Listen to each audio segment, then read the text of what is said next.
whether the organization has the financial, whether the finance team have the duties, the resources and expertise to perform their duty, and in particular the chief financial officer. And so I'll be expanding on all of these during my presentation. We ensure that the combined assurance model was applied to provide a coordinated approach to all assurance activities.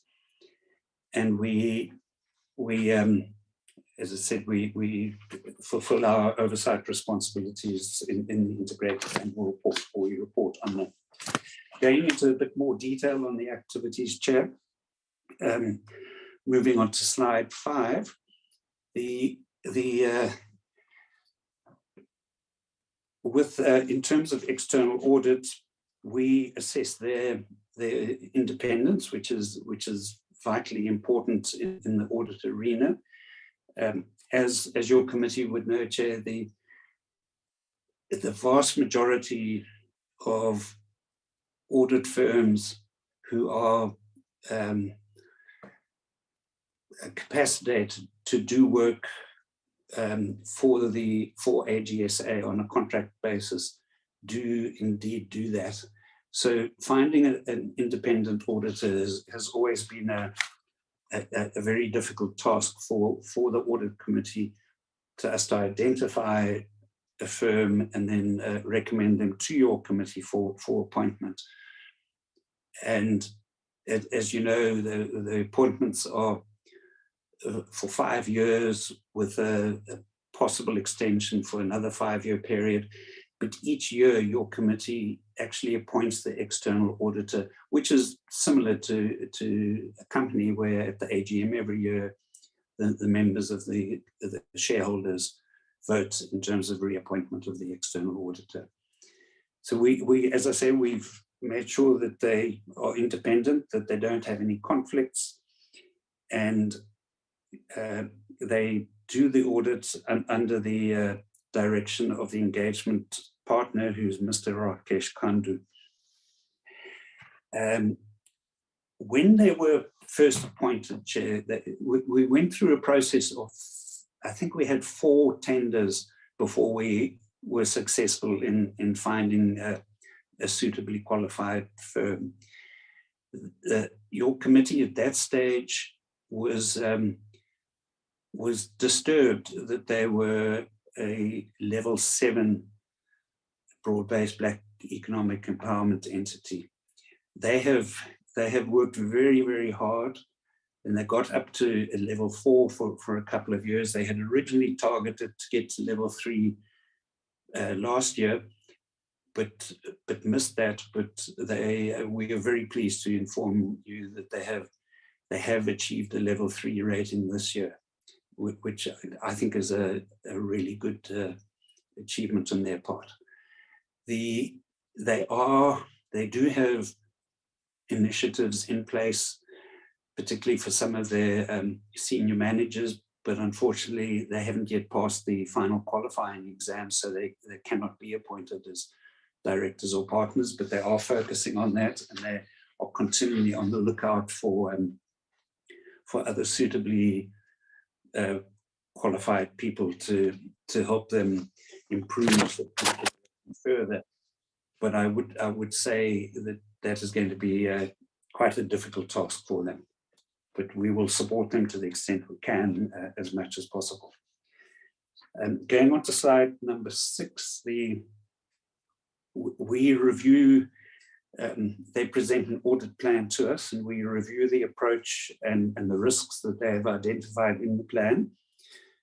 We look at the appropriateness of the accounting policies, the accounting treatments, any unusual transactions, the judgment areas, and that an obvious example is expected credit loss, the provision for doubtful debts, and we make sure that they comply with international financial reporting standards. Given their role and structure, they do not comply with, they're not governed by either the MFMA or the PFMA, but they do report in terms of IFRS, the International Financial Reporting Standards, and of course the Public Audit Act. We reviewed their report on the annual financial statements and on the performance against predetermined objectives. We reviewed the financial statements and agreed with management and the external auditors that the AGSA is indeed a going concern. We ensured that the nature, the scope, and materiality of non-services do not compromise the independence. And the purpose of that is if they were to do a lot of consulting work, they would be in a position where they might end up actually auditing work that they've done, which is just a complete no-no in terms of the involvement of the auditing profession. So very important that we monitor that. So non-audit services are kept to a very, very low level. With both external and internal audit, the committee meets with them without management present, and we're really just looking to discuss the quality, the credibility, the effectiveness of the audit processes, and in particular that no pressure is placed on them to suppress audit findings, or that there were any scope or other restrictions placed on their work. So they have to have unfettered access to absolutely every little bit of information, no matter how confidential within the audit team.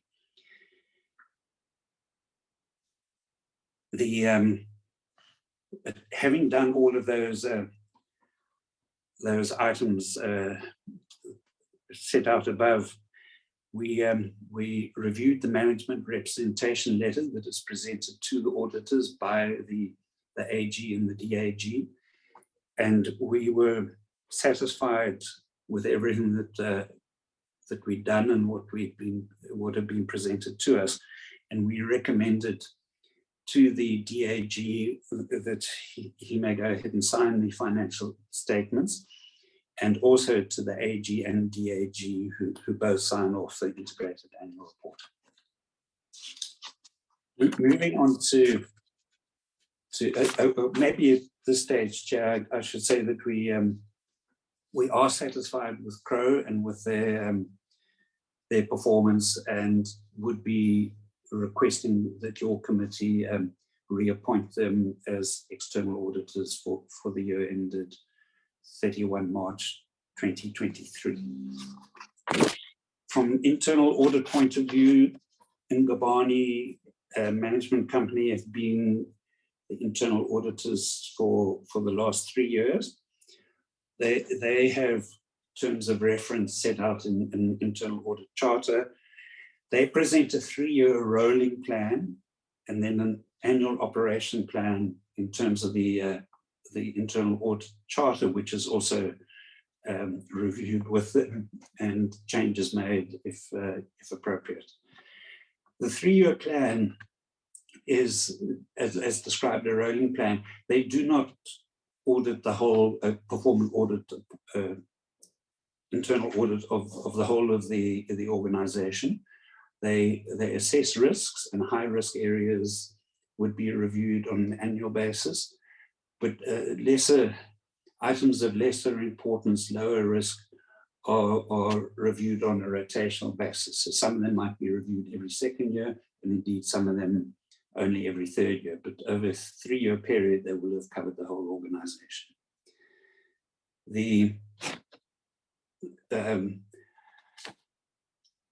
We get, as they go through the various areas, they do present reports to us. We have 3 scheduled meetings a year, and we obviously have additional special meetings for various purposes. And they give us written assessments, or they give us conclusions on each area as they go. And then a really key feature of their reporting duties is at year end, they need to present us with a conclusion on the internal controls that they have tested during the period. And their conclusion is that they were satisfactory, which is interpreted to be that they are adequate and effective. They did note some deficiencies, which is not unusual in an organization the size of the Auditor-General, but they did say they were mainly administrative in nature and can be easily rectified. We have a system of an audit trackings register, and any items raised by either the external or internal auditors get recorded in the tracking register, and that gets reviewed by us on a regular basis to make sure that the AGSA is attending to any deficiencies identified. Like with the external auditors, we met with them separately. I'm not going to repeat what I said. It's basically the same, but two separate meetings. And we then, as a committee, need to conclude on the work done in the current year by the internal auditors and other assurance providers, either providing assurance directly to us or to the internal auditors, and their written assessment that they give to us. And as I said, adequate and operating effectively. And and that is our conclusion, which we have put in the integrated annual report, and is as described a satisfactory finding. Lastly, Ngubani have come to the end of their 3-year appointment, and we are in the process, the procurement process. We're very close to finalising the appointment of a new internal auditor, and we'll be able to report back to you on that in due course. Moving on to slide number 8, which deals with risk management. The AG created a new role of a Chief Risk Officer, and I think that was a very good move on her part. And he plays an oversight role over the Risk and Ethics Business Unit, coordinating the risk management function within AGSA.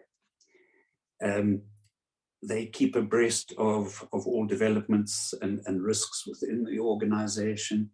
An obvious example would be over COVID. It had a huge impact on doing audits remotely. So they really do focus very much on that. And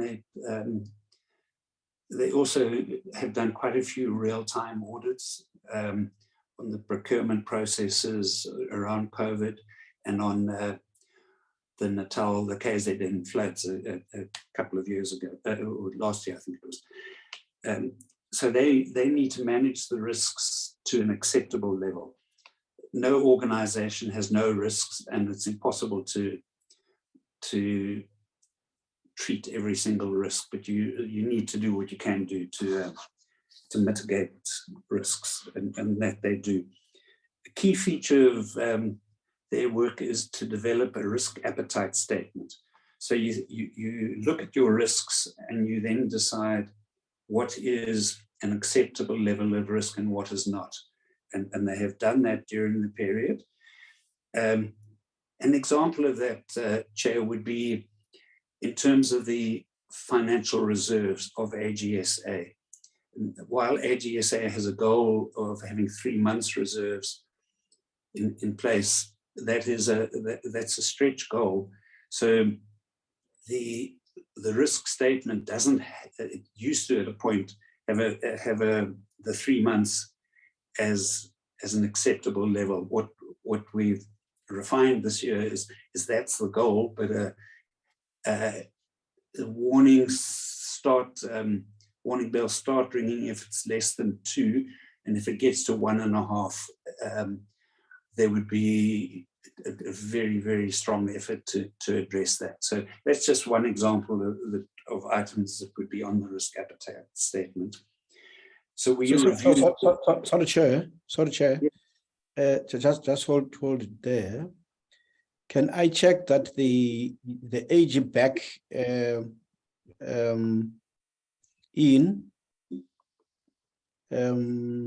since you have made the determination on the areas that relate the acceptable behavioral instances in terms of management and executive.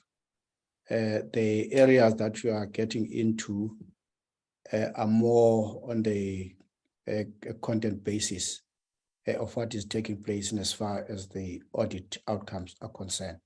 So there's no need for us to keep them out of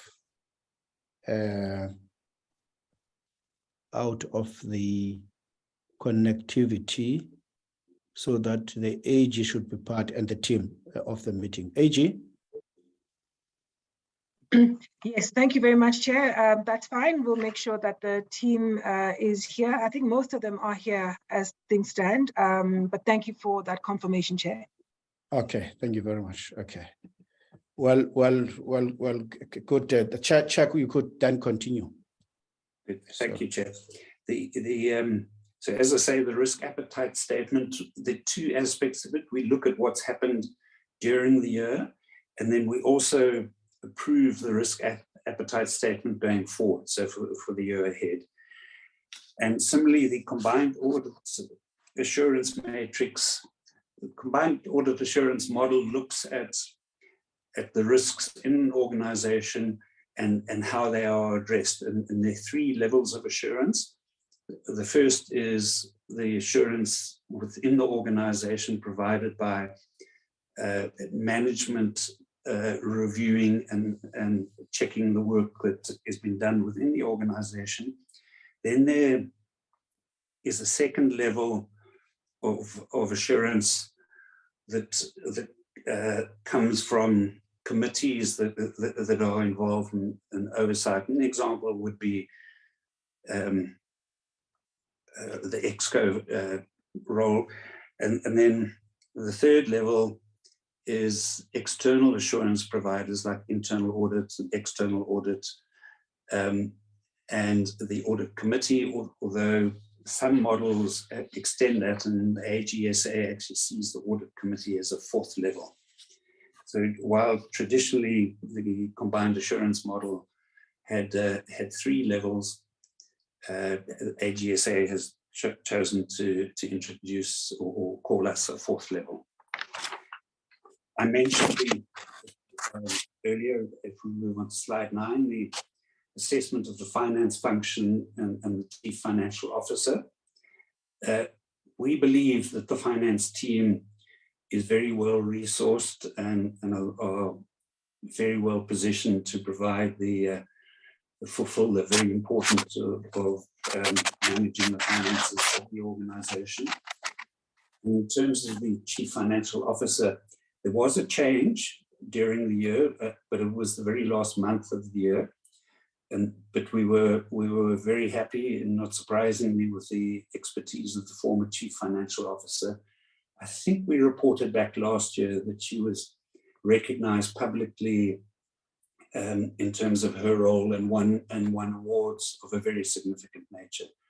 She has been promoted into the role of national leader. That's Bongani and Polani, I've forgotten his surname off the top of my head, has taken over as the new chief financial officer. And we're confident that he has the skills and ability. And Chair, he's also been involved in the IT steering committee. And as you will recall from prior periods, IT has been a bit of a thorn in the flesh, and we think it's really advantageous that the new CFO is well versed in IT matters. So while Bongani will be missed as the CFO, she is still in the organisation, and but we believe the new CFO is very well placed to take us forward. Moving on to item 10. In terms of the King Code, there's and JSE regulations as well, which obviously don't apply to AGSA, but we draw on best practices from other organizations, and we set out key focus areas at the beginning of the year, and then we review performance against those during the year. and then we set key focus areas for the following year. A key focus area for us this year has been the organization's information technology platform, and in particular aspects of IT security. I could go into a lot of detail, Chair, but I think in the interest of time, I would say that the organization has made good progress in addressing items that had been identified. At the peak of the number of items, they were at a level of 30. Follow-up internal audits were performed, and the number came down. About half the matters had been, I think they got to 30 in May last year. In September last year, about half of the items had been addressed, and there was a concern that there were that level outstanding. So we commissioned a special internal audit, and all but 4 items have been addressed. So 4 out of 30 have been addressed, and the 4 that have not been addressed have target dates to be finalized by the 31st of March 2023. And that will remain a key focus area of ours. They relate very much around IT security, and some of the equipment is quite old, and the software, some of which comes out of the Microsoft stable. Microsoft are no longer supporting that software. But when you make a change of that size, you don't just rush in and buy what's next available on the shelf. You really do need to research it, and they're going through that process and making sure that their various IT programs that they're using will speak to each other much better than they currently do. So as I say, we will keep a focus on that, have done this year, and we're very pleased with the progress they've made, the good progress they've made. And we will continue to watch that into the next year. When I say we, that's the audit committee. As you may know, I'm in my twilight days of being a member of the committee, but Gretel and her team will obviously be very focused on that. So in conclusion, Chair, we are satisfied with the internal controls and risk management processes in place. We recognize there are some minor deficiencies, but these can be easily rectified. We know the focus that is in place. There's a new chief technology officer in place, and things are looking a lot brighter on the IT side than has been the case over the last couple of years. We are satisfied, Chair, that we have performed our duties as set out in the Public Audit Act and our terms of reference. And just overall, I would say that in my view, the AGSA has had a very successful year under very, very trying conditions. And just recently, and I know the DAG will address this in his report, there's been the very unfortunate matter of allegations against the Auditor-General. We have been kept informed of this the whole way through the process, and as you will hear, very, very strong steps have been taken, but I'll leave that up to the Auditor-General to advise you thereof. And we believe that the way that the AG herself, as we determine it, she self-reported the matter because the allegations were made to her, not through due process, and she immediately informed the DAG, who's been the point man on making sure that the appropriate action has been taken, and we salute him and obviously the AG herself in terms of the processes they followed. I don't think they could have been more thorough, Chair. Chair, thank you for the time. Honourable Chair, thank you for the time that you've given to the committee, not only today, but a few weeks ago. We really appreciate that, and we stand by for any questions that you or your honourable committee members might have for us. Thank you, Chair. Well, thank you very much, Chairperson, for your report. I hope that members have captured it quite well. I don't know from your team whether are there any additions to what we have just reported. Are there any additions from the team, audit committee? Thank you very much, Chair, for the opportunity. I have no further additions. I think the chairperson has captured comprehensively the audit committee's view. Thank you. Thank you so much for having woken this earlier time. You see in the States. To you, Mr. Mutau. Thank you very much, Chairperson. It's a pleasure. Okay, ma'am. Thank you. Is there any? It's four of you. Yeah, I'm also here, Chair. Okay. I'm also covered. Yes, I think thank you for allowing us to make that presentation. And yeah, I'm quite happy with what the chair has presented to the committee. Thank you. Thank you very much.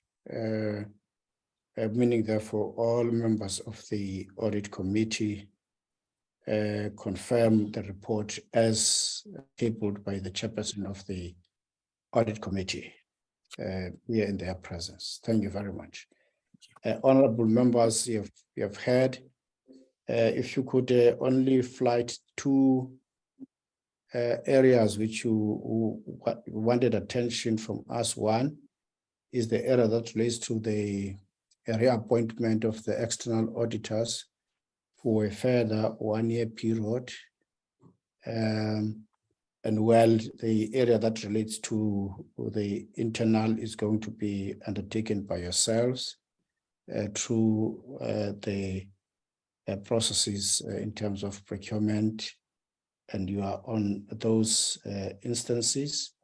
You have highlighted the cooperation which you have received from the Office of the Auditor-General, and you confirmed that indeed you have worked without any hindrance, interference, or the areas that relate to hinder your own capacity in terms of doing thorough work based on the scope and the charter that you follow. And you have highlighted to us that there are areas that have been identified, though the confirmation by the auditors on the acceptable standard confirmed, that there are administrative issues which are being followed internally, which are manageable areas. You have as well made reference to the IT, which has been a very worrisome area, and you have highlighted what is actually taking place within that scope, and the area that relates to the internal controls, which relate to as well the capacity which has been beefed up in terms of the appointment of the chief technology officer, which an area which has been very critical for the IT revamp and the capability of the Office of the Auditor-General in as far as the IT is concerned. The framework that you are looking into in terms of that risk which is able to provide you with the key elements of such on the three-stepped areas of attendance. Colleagues, that is the report which from my side I want to appreciate. Are there any questions?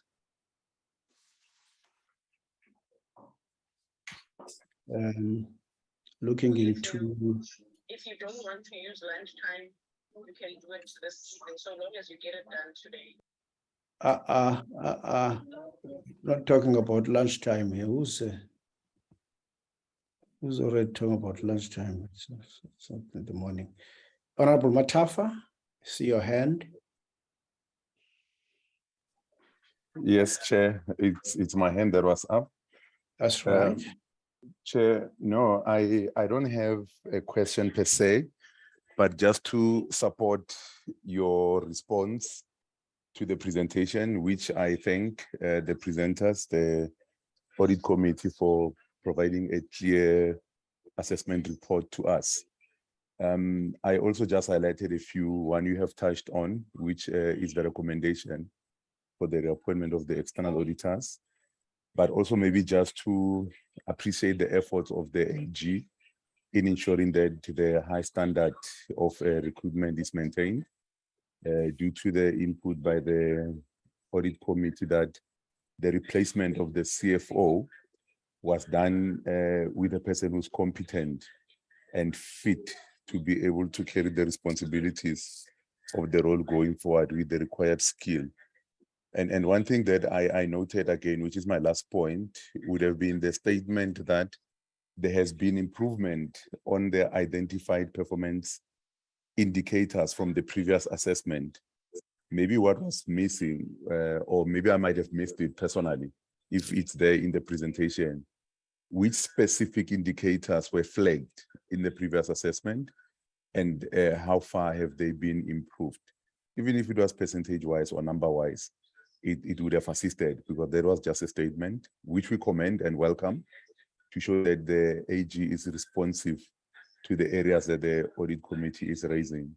So with that said, Chair, I wanted to welcome the presentation and also commend the work that is done by the office to assist the Audit Committee assessment as and when it is required. Thank you very much, Chairperson.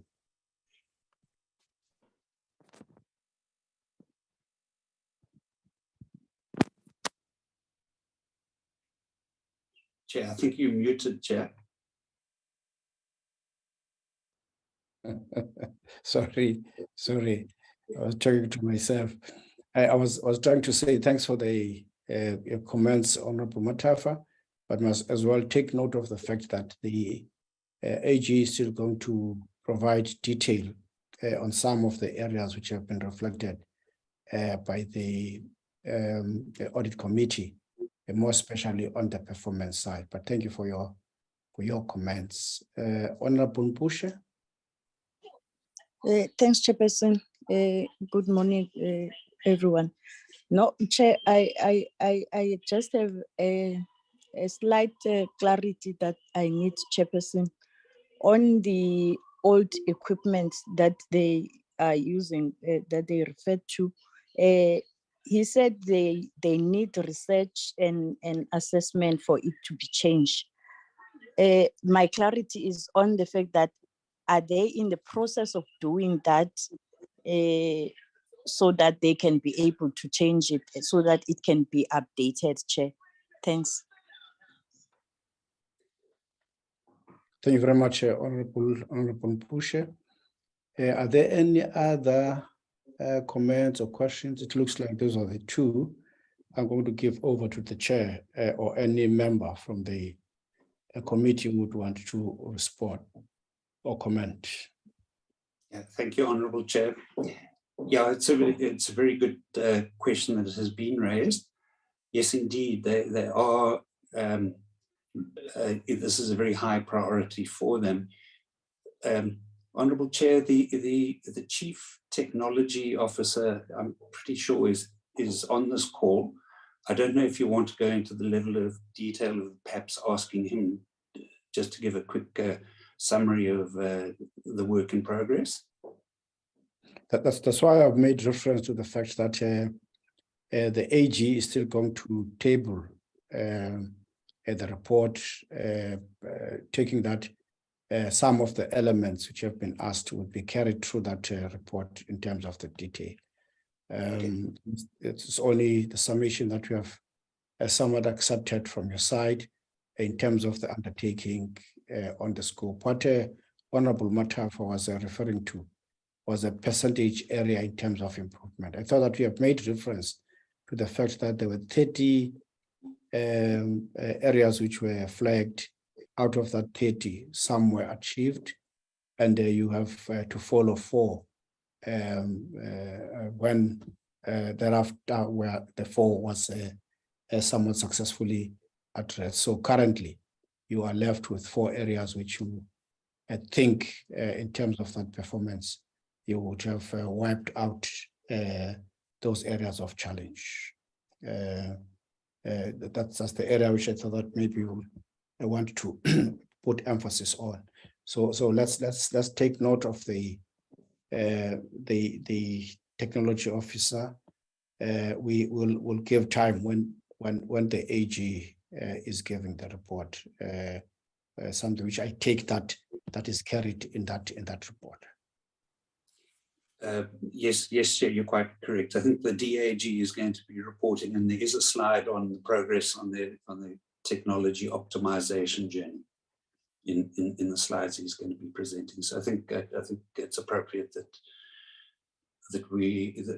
your committee hears what he has to say, and then if appropriate, they can ask questions then. Thank you, Chair. And in terms of just closing there, you see, I think when we went to the office at some stage, we had a very good discussion with the executive led by the Auditor-General, and risk areas were somewhat highlighted, and with a thought that relates to some form of attendance on the pushbacks, which come in light more on the area that relates to legal challenges, and such attention would have to be scaled up on the side of whoever who does internal oversight of operations in the office. We have seen that through a few challenges recently. One of those have been the rough challenge, though so far there have been some indications of success against it in terms of defense of the outcomes of the Office of the Auditor-General.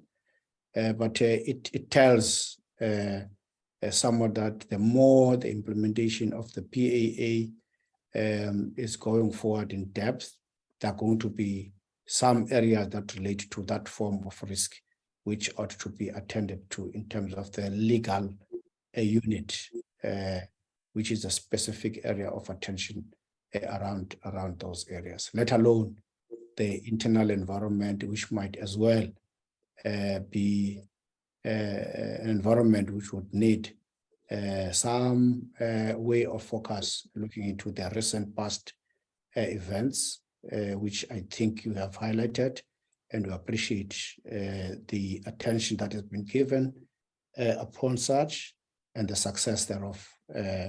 And we really want to appreciate the diligence of the committee on attending to such matters which could threaten the AG's intended heightened integrity on attending to its own work, something which you must really appreciate. I want to get back to yourselves on the decision in terms of the appointments when we have finalized the discussions of the report. will revert back to yourselves on such areas. Would appreciate that you have given us this form of a report, and thank you very much. Thinking of those who have connected while they are abroad, we would say to your team, Chairperson, thank you very much. The students must go back and study and with good results as an outcome. So we so appreciate their involvement in this meeting. Thank you very much. Thank you very much, Chairperson. Thank you. Thank you. Honourable Chair. Thank you, Chair. Thank you. Colleagues, we are back to the AG.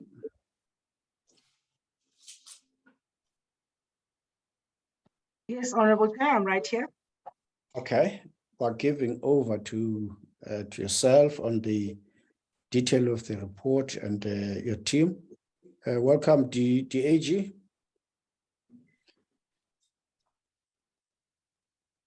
Where's the DAG? Good morning, Honorable Chair. Is in California.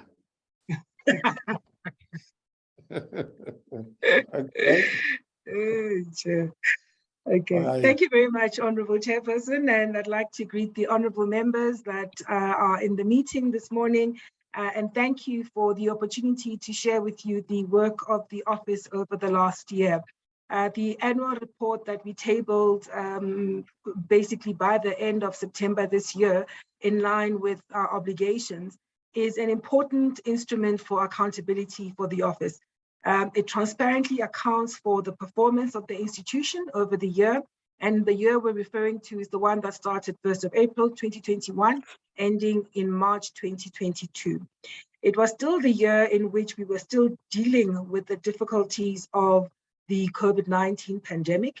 In that year, we also had to contend with the July 2021 unrest, which disrupted operations in Gauteng and KZN provinces.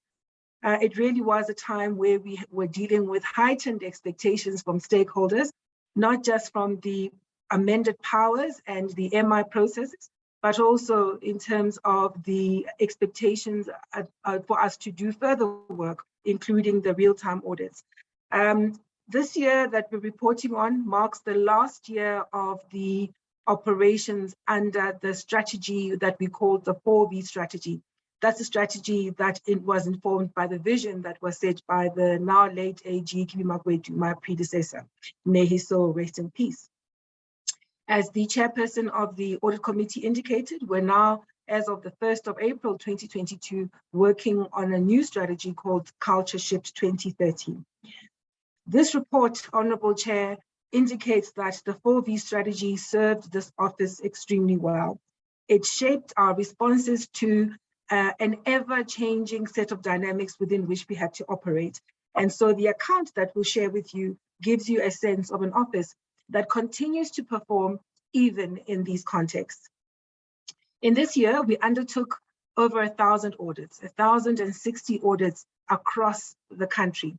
And these audits cover local government, provincial government, national government, state-owned entities. And we also did this work alongside the real-time audits, which came as a result of the demands brought about by the need for extended transparency and accountability and assurance in terms of government's response to the COVID-19 pandemic. Alongside doing this work, we also contended with COVID. So you'll see that our timelines suffered significantly. We only met 41% of our legislated timelines for signing off the audits of PFMA and MFMA. I'm pleased to report to you, Honourable Chair and Honourable Members, that since then, our teams have worked extremely hard and have now been able to deal with those backlogs. And we are now operating on the basis of our standard operating model, which is to get us at least completing more than 80%, in fact, closer to 90% of our audits on time. So a tremendous effort by Team AGSA. Just a recap in terms of the work we've done in PFMA for the year ended March 2021. You would have noticed that when we shared the report for this particular cycle for the year ended March 2021 on PFMA, we talked about how 72% of PFMA auditees had achieved the unqualified opinion on their financial statements, meaning that they published credible financials as at the end of the financial year and the end of the audit. That's an important achievement to note because it tracks extremely well with government's own target of 75% unqualified opinions, as stated in the MTSF, the Medium-Term Strategic Framework. So going into the end of this administration's term, they really would have met that target if they continued on the basis that we've seen so far. We also noticed that the number of clean audits continues to increase. However, we did flag that in our analysis, these audits tend to be concentrated in the smaller departments rather than the bigger ones. It's an important base to build on because at least it demonstrates that the PFMA cycle can achieve wholesale clean administration merely by following the example set by the smaller auditees. The effort needs to go into the larger departments, the ones that have service delivery mandates in particular, the health, human settlements, education portfolios. Those need tremendous effort for us to get them out of the qualified space and even into the unqualified with findings and ultimately to the clean audit zone.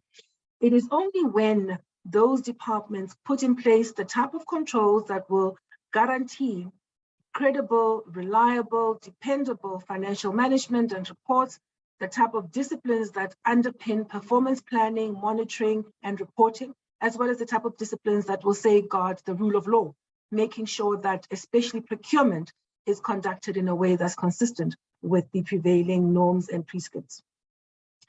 In this report, Honourable Chair and Honourable Members, you'll recall that we highlighted messages around the state-owned entities and the need for those entities, their financial health, their delivery, their governance, to be attended to so that they can operate in accordance with their mandate and deliver on the expectations that have been set for them. The report, you would have seen, also starts to talk a lot more about the lived reality of citizens. When we deal with the health department, we don't just focus on what's the audit outcome, but we start to interrogate what are the root causes and what is the impact of these root causes in terms of the type of services that citizens enjoy.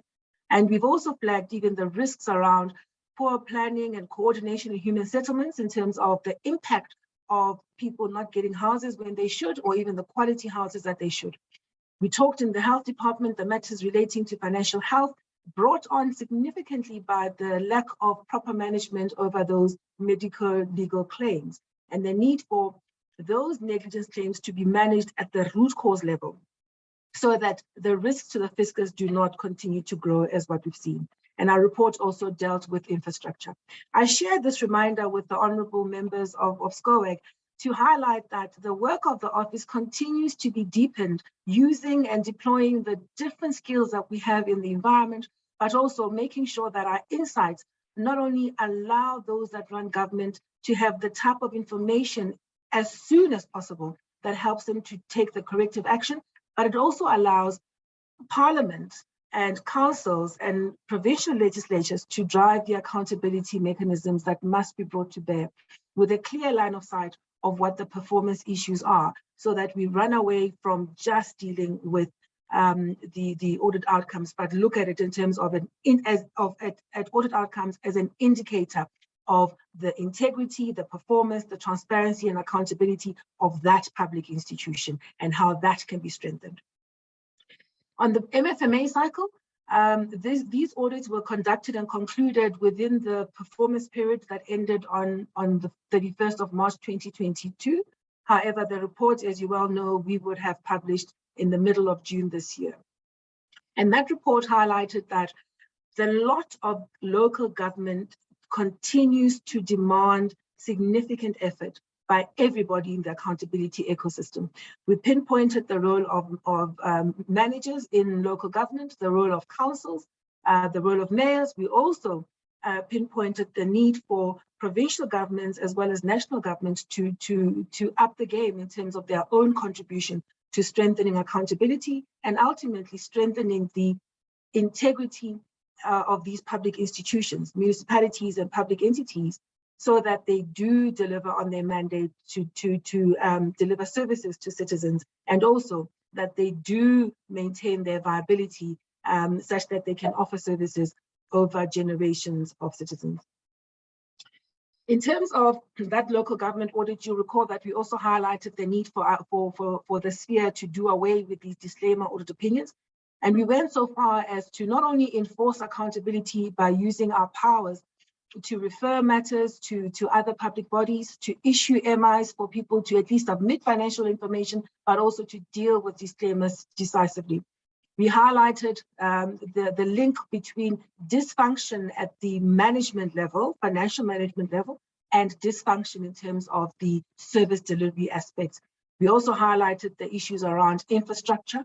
Having looked at landfill sites, we're going to look at roads, but we also looked at wastewater treatment plants to really highlight the importance of everybody in that ecosystem being seized with fixing the lot of local government in terms of financial management, performance planning, monitoring and reporting, as well as the internal controls that underpin compliance, such that there is minimal leakage, especially through procurement.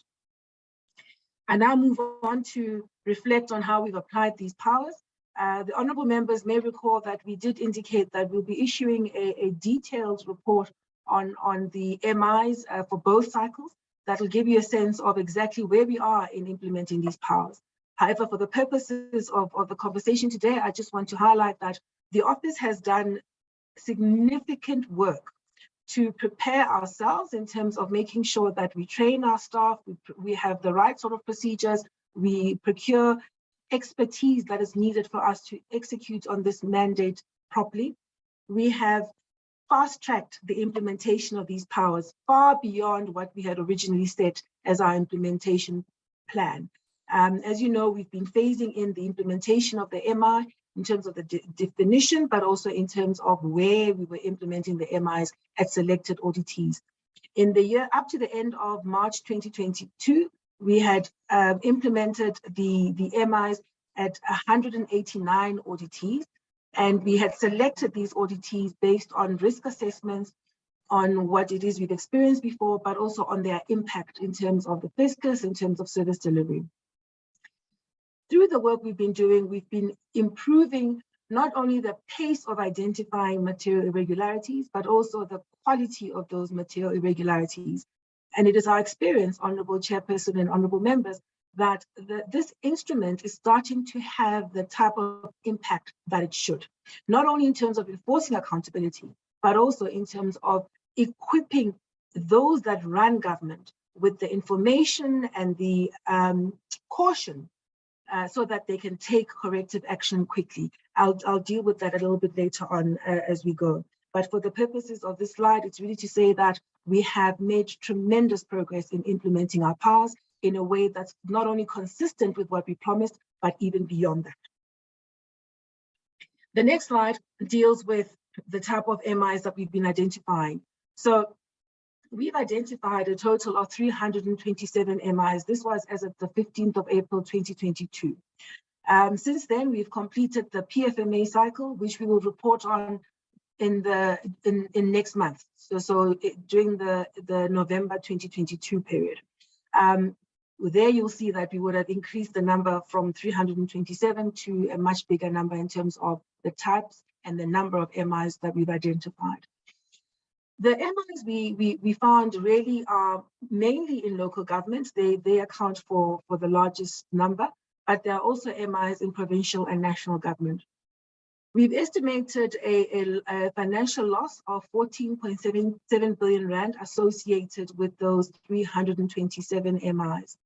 One of the major contributions that comes out of this MI process is that it shifts the discussion from irregular expenditure, and where people keep asking, was there leakage? Is there loss? Is there evidence of loss? To a conversation that says, well, if it was irregular expenditure and there's no evidence of loss, then let's deal with the problems that would have created that scenario. But if there is financial loss, then let's be swift about stemming the loss, about holding people accountable, about reporting matters to law enforcement as the case may be, and also about recovery. Let's be swift about that. And so it does shift the conversation to the things that, as people like to say, the things that really matter and the things that are urgent. What we found is that in the vast majority of instances, accounting officers are responsive. So when we issue an MI, the accounting officers tend to be more responsive than they would have been if we're just audited and issued a normal audit report and moved away. Perhaps it's a combination of things. One, that we continue to follow up so the matter does not go away. They don't get to forget about us until the next audit cycle. So they are encouraged and tracked in terms of their responsiveness.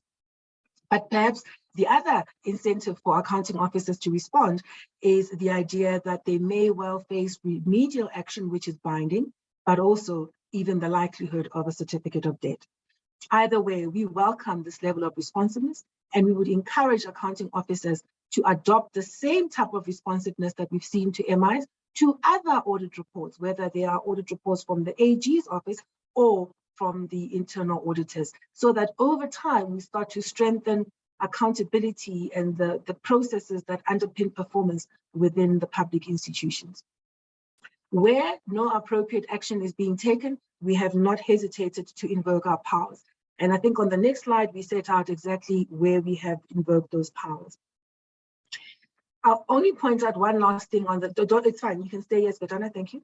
I'll only point out one last thing on the previous slide, which is to say that the type of MIs that we found relate to procurement in the main, to resource management, to revenue management, but also to areas around non-submission of financials or the repeat disclaimers, which in our assessment are causing harm to a public institution, which then falls within the definition of the MIs. And that's the type of MIs that we're finding. So what we see is that the responsiveness that is adopted to MIs, if it translates to systemic action that deals with the controls that would have failed to cause these problems, we really will be able to start seeing the nature of how resources are managed within the public service improving. The status of the material irregularities that we've identified is at different places. Many of them, as I said, are in areas where the accounting officers have been responsive. And it's important for us to continue to give accounting officers the opportunity to respond, because they are the appointed steward over public funds. They hold the responsibility to act when things go wrong. We step in if they fail to act. So we've got to give them that opportunity. We found that a key barrier in terms of optimizing the impact of these MIs is the instability at leadership level, especially in the role of accounting officers. When a new accounting officer comes, the journey starts again. Before you complete it, another one comes on. And that delays the progress that should be had, first of all, in resolving the specific MI, but also in terms of strengthening the controls within an environment. It really, this instability really is consistent with the insight we've been sharing around what happens in terms of how audit outcomes look. In that, where there is stability at that key level, that key leadership level of accounting officer, whether it's a municipal manager, an HOD or a DG, where there's stability, those leaders are able to build teams around them and to systematically build the type of disciplines, practices, and controls that make for a strong, accountable, performing institution. And of course, the opposite is true. Where there is no stability at those levels, that's where you get the poor performance in terms of audit outcomes, but also similarly in terms of the performance of that institution in accordance with their mandate. Some of the delays have also been around the delays in getting the investigations concluded, especially where matters have been referred to public bodies, not just by us, but sometimes by the accounting officers themselves. One of the areas that we are picking up, Chair, is that the suppliers that would be on the other side of a transaction where there's been financial loss identified, some of them going to liquidation, and then it becomes difficult for recovery to be had. So recovering the funds that were lost becomes very difficult, which then says to us that working with the Office of the State Attorney, we're going to have to find a way to be very swift in taking the action that's necessary so that we can safeguard public resources. So far, we have not yet issued a certificate of debt, but we have issued remedial action at the Departments of Defense and Human Settlements, at PRASA, and at Ngakamudiri Mulema District Municipality. When we come to report to you towards the end of the year around the PFMA audit cycle for 2022, we'll be able to give you an even more recent update in terms of where we are in implementing this instrument. When we were confronted with the COVID-19 pandemic as a country and as the world, our government responded by designing a set of initiatives, and those initiatives cut across a number of departments, a number of public entities, covering local government, provincial government, as well as national government. The benefit of having the AG's office being able to reach every single one of these auditees, every single one of these public institutions, was that we could audit and provide real-time insight on where things are going well, but also on where things were not going so well. And that was the basis on which we were able to issue those real-time audits that you know about. The last part of these audits that we have not yet reported to you on is about the work we did on the vaccination rollout.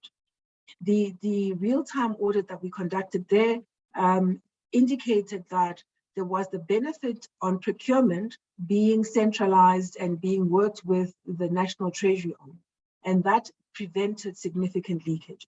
We also found that the involvement of a number of different players and the coordination of the effort made for fewer findings, whether in terms of financial management, but also in terms of the actual rollout and the effectiveness of that initiative. The report that we completed in this work was then tabled with the Minister of Health as well as the DG at the department. It's enjoyed attention at the Portfolio Committee of Health in the National Assembly. It's also enjoyed significant attention by the National Task Team of Directors General, which is chaired by the Director General in the Presidency. We're extremely proud of the work that we've done on real-time audits throughout the entire COVID management experience. And it's the very same lessons that we learned here that are standing us in good stead as we take on real-time audits in the context of the flood disaster in KZN and the Eastern Cape. On the next slide, I recall not so long ago, one of the honorable chairpersons from the National Assembly reminded me about an undertaking that the office made in terms of diversifying the skills base that we have. Deepening the skills, but also diversifying that skills base. And that was one of the central parts of our 4B strategy. I'm so pleased to report to the honorable members of SCOAG that in line with the undertakings made when we started on the journey of the 4B strategy, we have managed to deepen the skill set that we have. We've been able to build teams that are multidisciplinary, comprising people with forensics experts, people who have expertise in information systems management and data analytics, people who have expertise in other skills such as health management, infrastructure management. We've got a number of quantity surveyors, engineers in our environment that help to deepen the work that we do. I say this because when we started the 4B strategy, we talked about the need for us to have an integrated approach using multidisciplinary teams so that we improve our risk assessment. We are able to deploy technology to improve our audit coverage. We're able to understand the operations of the auditees or the public institutions that we're auditing so that the quality of our insights and the quality of our recommendations improves. And I'm so pleased that we were able to do that work because it prepared us for the real-time audits, but also prepared us for working in the context of COVID-19, where we had to access information at our auditees without being physically present. So these investments have really been able to pay off already. And we will continue to build the strength so that South Africa and its people enjoy the benefit of having a national audit office that has these deep skills, diverse skills, and one that continues to learn and benchmark with the international colleagues. One of the things we promised before was that we would look at differentiating our audit approaches. We talked about how we were going to revamp our audit methodologies. and continue to ensure that they meet best practice as that evolves in the international domain. I am reporting today that we have enhanced our audit methodology, whether it's about the financial statements audit, the performance information audit, but also the compliance audits. And this is in line with the very best that is available amongst our global peers. We've been piloting a number of limited assurance engagements for smaller auditees, as well as for those municipalities that have got a history of repeat disclaimers. And this is about making sure that not only do we provide a quality, insightful, and relevant audit, but also we are efficient and cost-effective in executing on that work. So we have piloted these things and will continue to roll them out so that the benefit is felt not just by our teams in terms of making sure that they can do the work quickly and still get to a quality result, but also by the auditees so that we minimize the burden of audit fees on them going forward. I'd like to highlight also that we have taken over and signed off the Transnet audit for the first time in the year 2021-22, this being the most recent takeover of a state-owned entity audit. As you know, over the last few years, we've been taking on a number of these audits as we have built capability within the office, but also as we have been responding to the risks we are identifying in the sphere. We currently audit 15 of the 21 Schedule 2 entities, and Eskom is the only other significant state-owned entity that we do not yet audit. But as the honourable members are aware, we have been working with the appointed private sector auditor at Eskom to complement their skills and their team by deploying some of the AGSA team members there. As part of freeing up capability and capacity from the office so that we can take on the more riskier audits, such as Eskom, such as Transnet, we have opted out of auditing some of the smaller museums, those ones that are provincially funded. So 19 of them in total, we have deliberately opted out of those, and we will then manage the oversight responsibilities on those audits through the Section 4.3 provisions within the Public Audit Act. So those audits are now conducted by private sector auditors, and we simply oversee those audits. If the risk should change in terms of how we've understood it, we will also review our position. The performance auditor, I'm not sure if I didn't see Honorable Singh here. I know he always asks about our performance audit.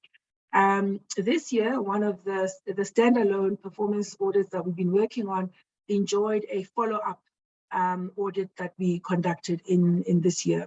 Back in 2019 and in 2009, we did an audit on the rehabilitation of derelict and ownerless mines. And so we followed up on the department's effort to apply the corrective action that they had committed to. And we tabled that report during this year. In fact, we did it on the 30th of March 2022, so it scraped into the performance year. And that report has enjoyed significant attention by not just the leadership of the department, but also by Parliament and citizens more broadly. We will continue to look at opportunities to do these smaller standalone performance audits without detracting from our strategy of driving a one AGSA audit where we integrate the performance audit expertise into the regularity audits and enrich the type of insights we can offer. Honourable Chair, earlier on you referred to a matter on the Road Accident Fund, which is one of the auditees that has been that had taken us to court. More recently, just to indicate to the honourable members, when we did the 2021 audit, RAF tried to interdict us from issuing our report. However, the key provisions within the Public Audit Act are quite clear that the AG must complete her work and she must table that report within Parliament, the audit report in Parliament. So we did that. That interdict was also not successful. When we completed the 2022 audit, the Road Accident Fund wanted to once again interdict us from finalizing our audit and tabling it.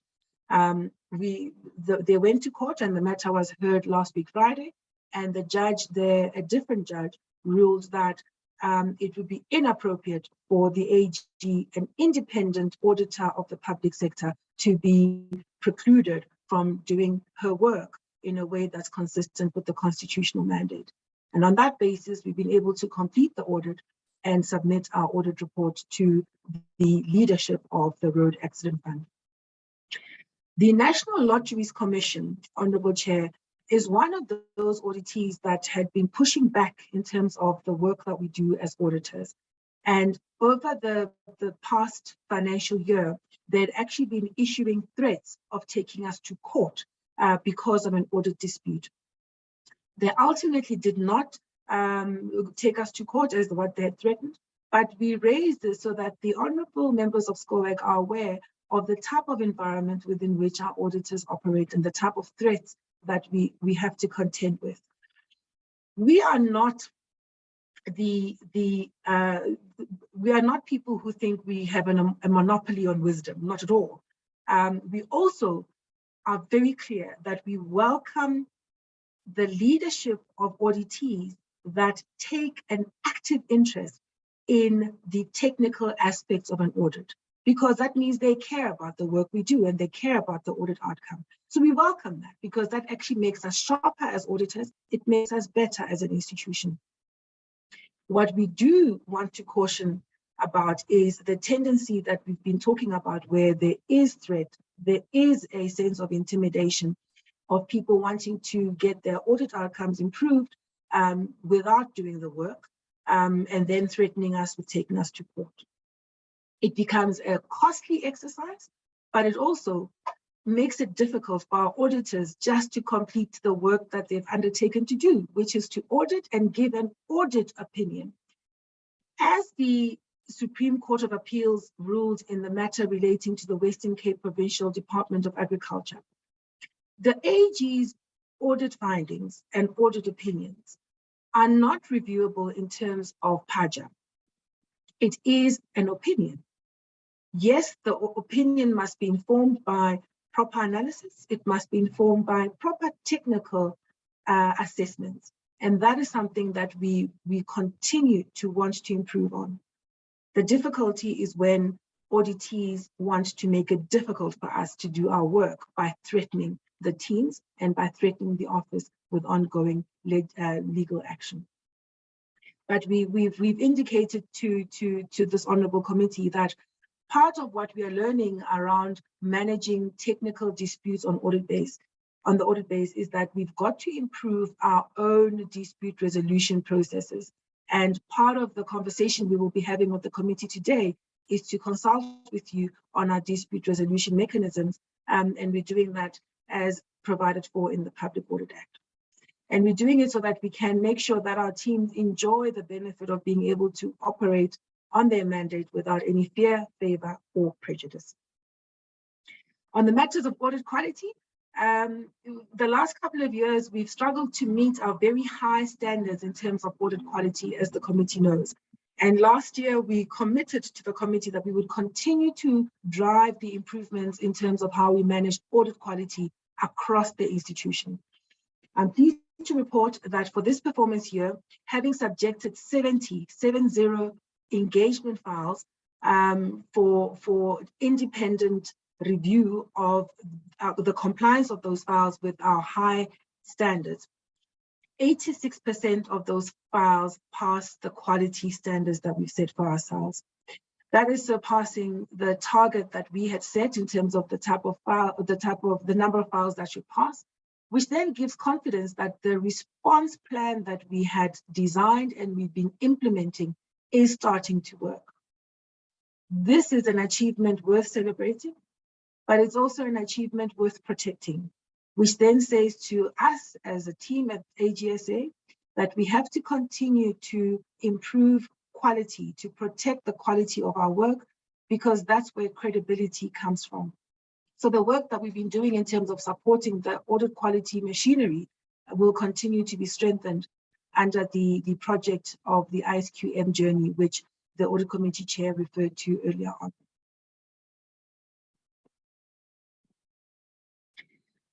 I will be swift in dealing with the matters going forward because I know that our time is not plentiful.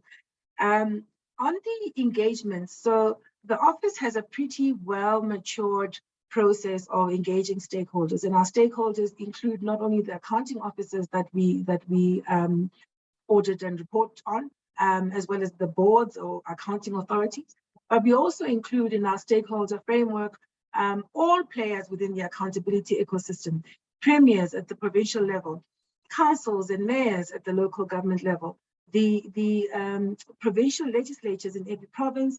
At the national level, we work with the ministers, the NECs, provincial government, I beg your pardon, but also the ministers in the national government. And then at the National Assembly, as well as within the NCOP, we work with the different committees on various projects. So at any given time, you'll see a number of AGSA people moving about the country, dealing with different stakeholders on audit issues. We take this role quite seriously because it is one of those aspects that makes our office strong. We remain visible to our stakeholders, we engage on an ongoing basis, but we use these engagements to help those that have different responsibilities within the ecosystem to act on their responsibilities and strengthen their input into the accountability ecosystem. This year, our engagements have been plentiful. Perhaps the ongoing use of of platforms such as Zoom and Teams have made it easier for us to reach many more of our stakeholders. But we've also been quite deliberate in reaching out to stakeholders, whether it was on audits, regularity audits, or on the real-time audits, but also making sure that we continue to engage on our new powers and deepen the understanding of those new powers by all players within the accountability ecosystem. And on the next slide, we detail the type of conversations we've been having within the oversight systems at national as well as provincial government level. APAC, as you know, Chair, is one of the key partners in the work that we do, and we continue to make ourselves available to work with APAC as they strengthen their ability to support the leadership of Scopers, not just at national level, but also at provincial level. And then we have a number of non-constitutional stakeholders, and that covers a broad range of stakeholders, not just the law enforcement agencies and public bodies, which has been quite important for us to strengthen and make sure we can deepen collaboration with in line with our new powers. We've continued to work with the Office of the Accountant-General as well as Office of the Chief Procurement Officer, because whilst our roles are distinct in terms of what we do vis-a-vis them, but they are complementary. So we've continued to deepen our ability to work with them as well as with the Accounting Standards Board. On the profession itself, SAICA, IRBA continue to be very close stakeholders, and we operate with them in different ways, but always supportive of each other's mandates. And then in terms of the broader profession, those who do work on our behalf, the contracted firms, are also part of our stakeholders that we engage with on an ongoing basis. Our citizen engagement has also gone from strength to strength, not just in terms of reaching citizens in different ways and working with the media to share our messages, but also working with civil society, organized civil society in a much more impactful way, sharing our work so that they can use it for their own mandates, but also getting insight from them in the specific areas that they have particular expertise. As you know, some of the CSOs have formed part of the work we do on real-time audits. The next slide just sets out a broad range of stakeholders to give you a feel of the coverage. I think all I'll say there is that we've had a pretty busy and intense year of making sure that we reach a broad range of stakeholders. And one of the benefits of the structure that we now have, where we've got heads of audit as well as the heads of portfolios, allows us with this deep leadership capability to reach more stakeholders, so that it's not just something that only the DAG and I are worried about, but we do benefit from the very capable members of Team AGSA's leadership core. Speaking of that leadership core, I think there's a slide later on that deals with the number of accolades that we've enjoyed. But I think, okay, let's go there for a moment. Honorable Chair, the chair of the audit committee talked about our CFO being CFO of the year, but also she's been one of the Team AGSA members who've been acknowledged and recognized by professional bodies, AWCA, that's African Women Chartered Accountants, ABASA also recognized Mabatu Sedikela, the other head of audit, but there are also other members within our team that get recognition. And that's important for us because it says that this office does enjoy the contribution of very capable people who rise head and shoulders above their peers. One of the accolades that the office wanted to make SCOEG aware of is that SAICA recognized the late AG Magwedu with the posthumous award for the leader in public accountability, which is quite important because it says that, you know, even beyond his term, my predecessor is one of those people that many people across South Africa continue to recognize and acknowledge for his contribution, not just to the profession, but to South Africa more broadly. In a few weeks' time, the global peers, the members of InterSci, so AGs across the world, are going to be getting together for their 3-year Congress. And one of the things that's going to happen there is that there will be a new award that has been named after Kimi Magwedu that will be given to somebody who is deserving of acknowledgement for their contribution to building capacity that benefits auditors general in their regions, but also beyond.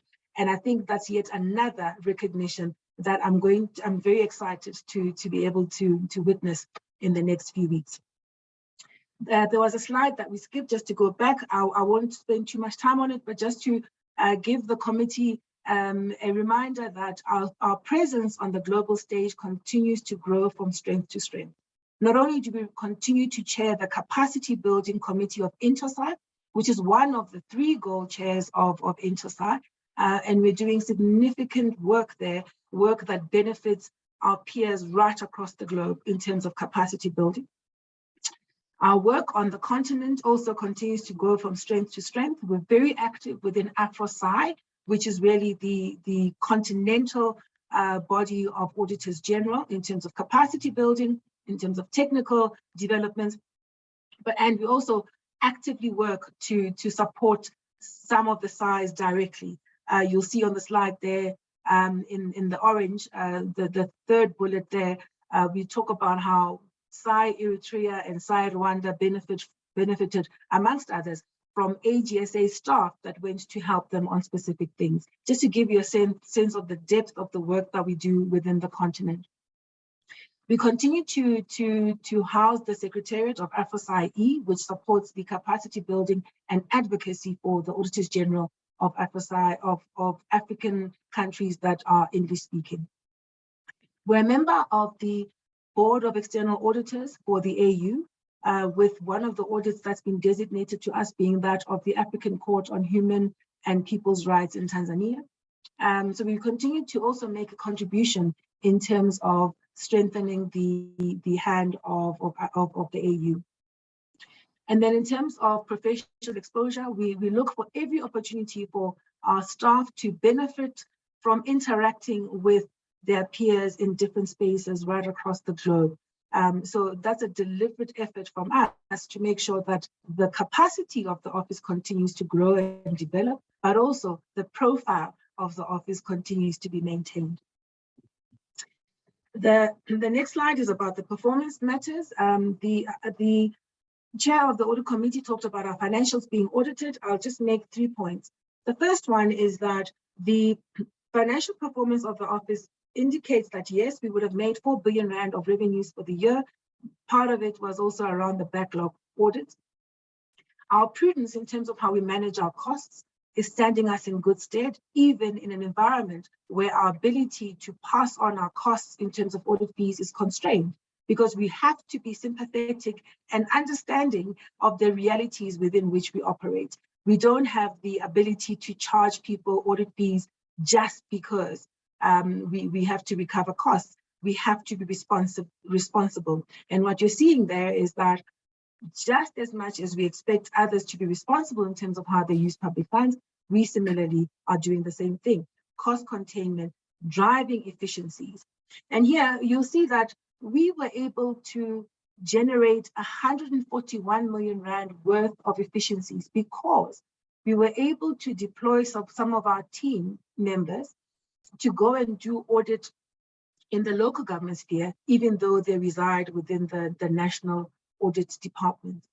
Part of why that's important is, yes, efficiency, but it also allows them to get the benefit of being trained in the local government sphere so that the quality of their training within the office also improves. The National Treasury, in terms of Section 23, has settled some of the debts associated with the smaller municipalities and smaller auditees. That's in accordance with Section 23 of the Public Audit Act. But we've also enjoyed some support from the National Treasury, specifically insofar as getting some of the more reluctant auditees to pay us. They've been able to advocate for auditees to pay us.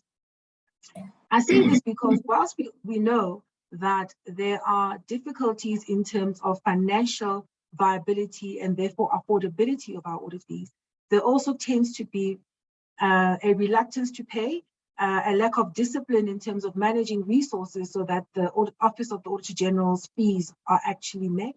And what we found was that when the Director-General in the National Treasury sent a letter to these auditees, many of them responded. So that sort of action does help. This year, our net surplus of 40 million rand is just shy of our target of 1% to 4%. We only made 0.92% of audit of surplus.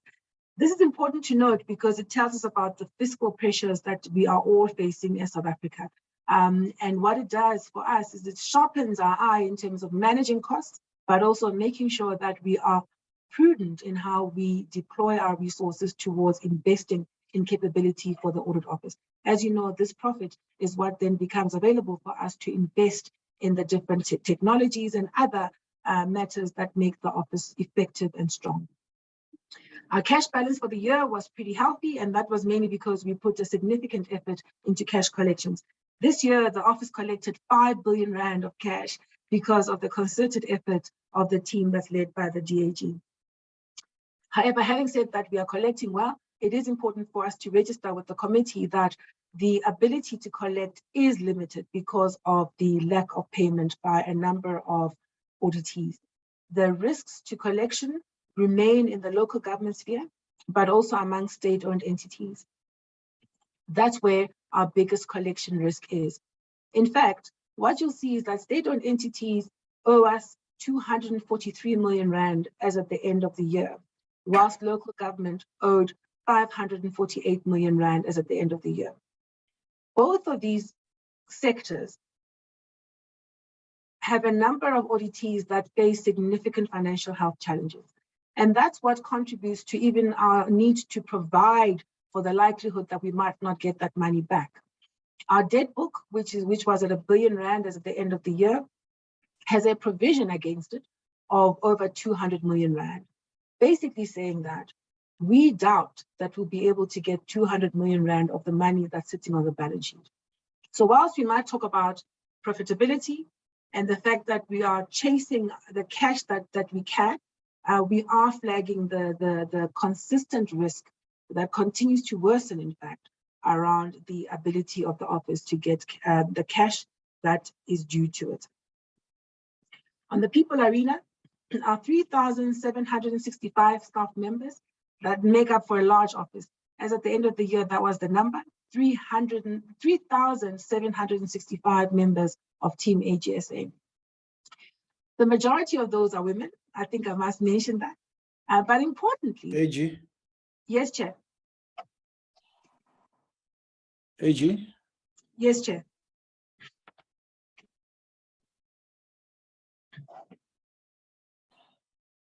Okay.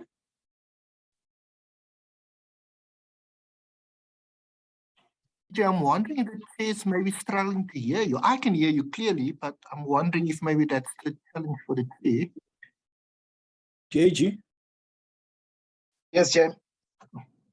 AG has I can just hear you. cut off. Yeah, AG has just cut off. Can you take over until we discover her?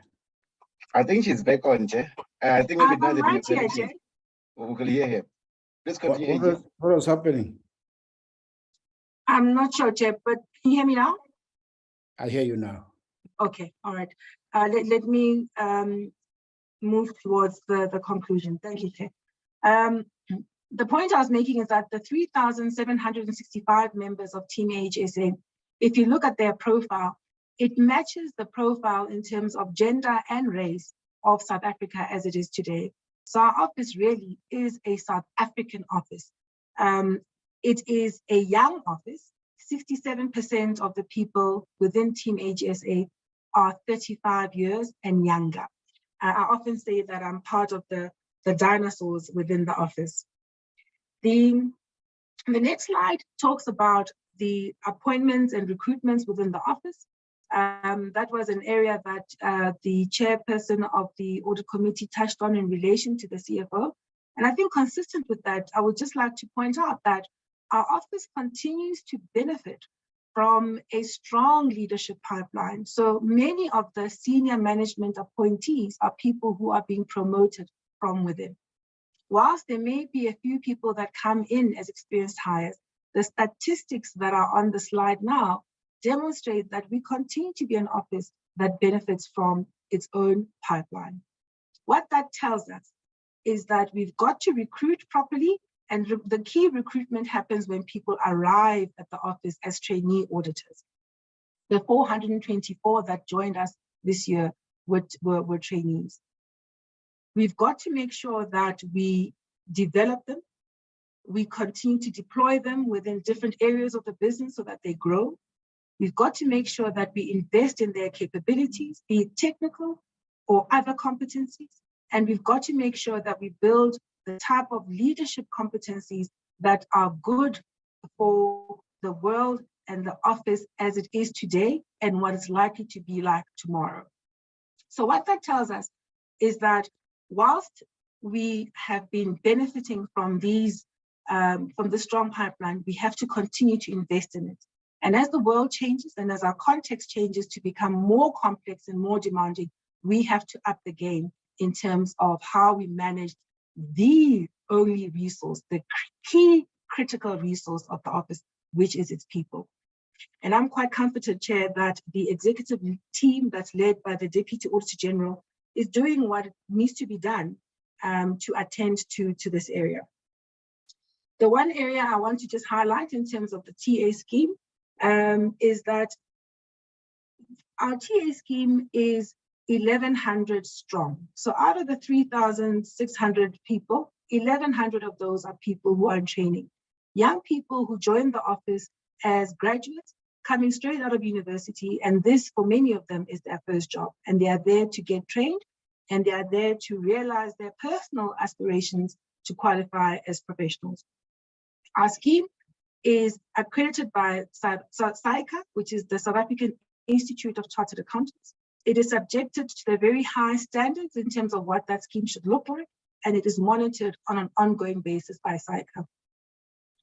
What we've done is we have bolted onto this scheme other training areas, such as for the registered government auditors, for ACCA, for the forensics auditors, and the information systems auditors, building on the fundamental SAICA accredited scheme.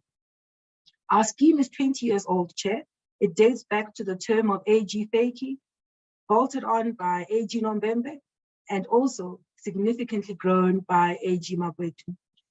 We can boast today that our scheme at the Office of the AG has helped over 2,000 people to qualify as chartered accountants. Many of them have gone on to do tremendous work in different parts of the country, in different spheres, whether it's private or local or public, but also a number of them have even gone to work abroad. This year, 308 new CAs were created, having gone through the Office of the AG. It is the highest number in history. We've never seen a number such as that. And that number comes out of years of investment, years of attention to how we recruit, how we train, how we support people to get through their professional exams. Last year, you'll see on the slide there, we had recruited CTA of 231 in number, making up 93% of the intake in the year. And that had been part of a gradual improvement in terms of swinging the pendulum towards people who have CTA at the point of starting their articles. This year, our intake went to 53% of people who have CTA, with the balance not having CTA. That's important to note, because once these young people join the office, we continue to remain focused on helping them attain their personal ambition, which is to pass their professional exams and qualify as CAs. So we have to support them to get there. We also remain accountable for improving the viability of the office and making sure we remain efficient. We also have to make sure that the quality of the work that we do is consistent with what it should be. And it rises to the occasion given the type of complexities that we're dealing with, the type of audits we're taking on, but also the expanded mandate, the expanded set of expectations. It's also important for us that we have a scheme where individual and collective success is a feature. What we know is that when somebody arrives without a CTA, the ability to go through their board exam and get the qualification by the time they finish their 3 years is much lower than if they have CTA. So what this tells us is that going forward, we're going to have to continue to get back to the levels where we were in 2021, so that we can give the quality experience for people, give them the best shot of qualifying, but also still drive efficiencies and quality in our work. Honorable Chairperson and honorable members, 60% of the trainees in our office are women, Black women in particular. They are people who otherwise would be the first CA in their family. And we know that if they are given the best chance to qualify as a CA and they leave the office of the AG as a qualified CA, the very experience that they're going to gather over the course of their career and the success that they're able to register is that much more amplified. And importantly, the lot of their family and generations of family will change for the better. So something we feel quite strongly about, and it's really the evolution of a scheme that, as I say, is over 20 years old. So we'll continue to improve in terms of how we manage that scheme going forward. Through that scheme and other initiatives, our profile in terms of I think you can skip the slides, but you can skip that one. I wanted to just talk about, because I've dealt with that. You can go, you can skip, thank you. The bursary scheme. Just go to the bursary scheme.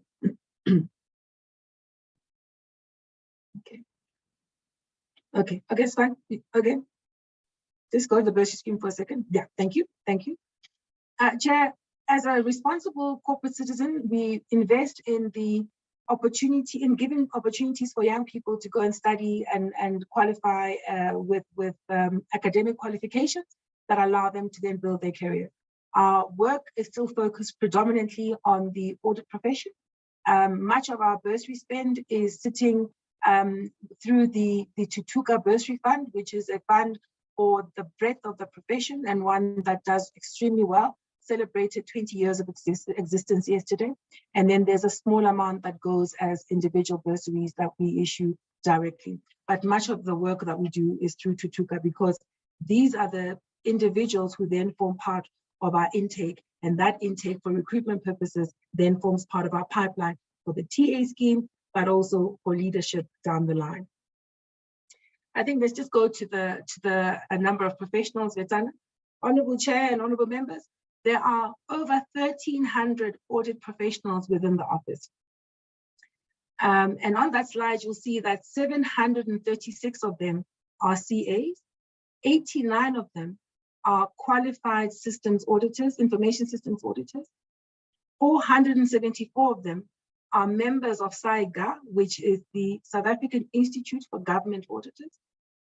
44 of them are ACCAs. As I indicated to you, we bolt on a number of other professional qualifications on the foundation of the SAIGA scheme. So out of the 3,600 staff of the Office of the AG, 1,100 are trainees, and over 1,300 are qualified professional staff. And I think that gives you a feel for how the office has evolved in terms of building capability for itself, but also for the country and the profession more broadly. I'm now getting to the last section of my input. But if we can, I think let's just go to slide 38, honorable members. I'd just like to talk about the part on the technology. The CTO is on the call, as is the DAG, so they may be able to provide further input if you would like, because I understood that there's some appetite to understand how we are tracking in terms of the work of building our IT capabilities as an audit office. We've made some significant gains over the past year in terms of getting towards our audit software in one of the key objectives over the course of the last couple of years, in terms of finding and then acquiring software that will assist our auditors to be much more efficient in the course of their work, and certainly make sure that they can enjoy the work that they do, having access to the type of technology that is consistent with what others in other environments are enjoying. We've also spent some time making progress in terms of dealing with our ERP system. That's also a project that had been lagging for a number of years, and we're starting to gain some traction in terms of that.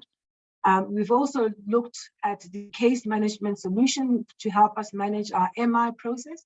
As you know, that process is quite new, and we had been looking at finding a solution to help us track all of these MIs without having to go through Excel spreadsheets. So that work is going, is now really getting going. We did our work that we needed to do in terms of simulating our disaster recovery plan, which really gives comfort. And I think, as the audit committee chair indicated, it gives comfort in terms of the controls that are so crucial for an office such as ours. We've also completed our digital transformation roadmap, and it does set us on a course to be able to ensure that our office is one that is not only digitally savvy, but actually has access to the type of technologies that make us more efficient and much more responsive to the environment within which we're operating. Whilst some of the projects are behind where we had planned a year or two ago, I am getting some comfort that they are starting to move in the right direction, Chair. Transformation, which is the next slide. We continue to be exemplary as an office in terms of prioritizing transformation. We have maintained our level 1 BBBE rating, and that comes because we are deliberate about ensuring that the transformation imperative forms a central part of how we think about a number of our different operations, whether it's employment equity, whether it is skills development, whether it is CSI. But we also are very vigilant in terms of how we allocate our work. The private sector firms that benefit from the more than 800 million rand that we spend in any given year in allocating some of our work, we also put on them the need to worry about their own contribution to transformation. This year, level 1 and level 2 audit firms benefited from 88% of our spend, amounting to 777 million rand. 51% Black-owned firms benefited from 66% of our work allocation last year, and this year that grew to 70%. 30% Black women-owned firms, their allocation increased to 26% in the year. So the gains we've been making over the last few years continues in the right direction, and that is confirmed by the independent rating in terms of level 1, but also in terms of the specific achievements we're making in contributing to the evolution and the growth of Black-owned firms. A number of professionals, CAs that qualify, don't want to work full-time for anybody else. They have an entrepreneurial spirit. We believe that we have a responsibility as a corporate citizen to support them and to work with them and to ensure that they can build their firms and ultimately work with other players, not just the Office of the AG, and build formidable businesses and create jobs. Through our initiative of supporting such small firms, we've been able to contribute to the creation of 298 jobs during the course of the year. I'm now coming to the end of my input on risk management. I think the Audit Committee Chair has indicated their view of things. All I'll say is that it remains one of the critical aspects of our internal control environment, and the matters around the ICT capacity enjoy significant attention from this function as well. The ethics and complaints management work, that is something that we will continue to strengthen in terms of making sure that our staff are aware of the ethical considerations that confront them when they, in the course of their work, and they're equipped to engage with them in a way that's consistent with our code of ethics as professionals. I think that's the last part of the normal annual report aspects, Chair. I'll just highlight the dispute resolution mechanism, which is included in the pack, and perhaps the committee members will then have an opportunity to engage with the document subsequent to our input. We are consulting with SCOAG as required by the Public Audit Act on having amended the dispute resolution mechanism and process within our office. Up until now, the process was sitting as part of the complaints policy, which made it difficult for our auditees and other stakeholders to understand and predict how the process would go, to have comfort that that process will be fair and that they will be given a fair hearing. It also made it difficult for them to distinguish between a technical dispute and how to deal with it, vis-a-vis concern about conduct of our professional staff, which really goes through the normal complaints management processes. Having gone through a number of different disputes over the last few years, we've learned also that the process can take too long, especially as we have to rely on a conclusion of a process between us and the National Treasury, such that we were over-relying now on input from the National Treasury, which is really external from the audit process specifically. We also thought we could use our leaders within the environment much better, so that you give auditees and those who are complaining or concerned about a particular dispute the opportunity to be heard by someone other than those that were auditing them. So what we've done now is we have much more clearly articulated the policy as a standalone one. We've been able to provide some clarity on how the process would run. We've been also able to ensure that the Office of the AG remains in full control of the efficiency and ultimately the conclusion of that process. And we've shaped this whole process so that we can minimize the need or the tendency for our auditees to want to go towards the courts to resolve what are technical accounting and auditing disputes. Not that they don't have that avenue available to them, of course not, they would have it, but we are hoping that this new process will minimize the need for them to do so. What it is, in very brief terms, is that it will allow for the heads of audit to essentially complete the process, having heard from a head of portfolio. So we've included this new heads of audit level as the final concluding level on a dispute. So if an audit team is disputing a matter with the auditee, that auditee has the ability, if they feel the matter has not been adequately and satisfactorily resolved, to elevate it to the head of portfolio. The head of portfolio would then have the ability to call on skills across the board within the AGSA, but also outside of the AGSA, depending on the matter.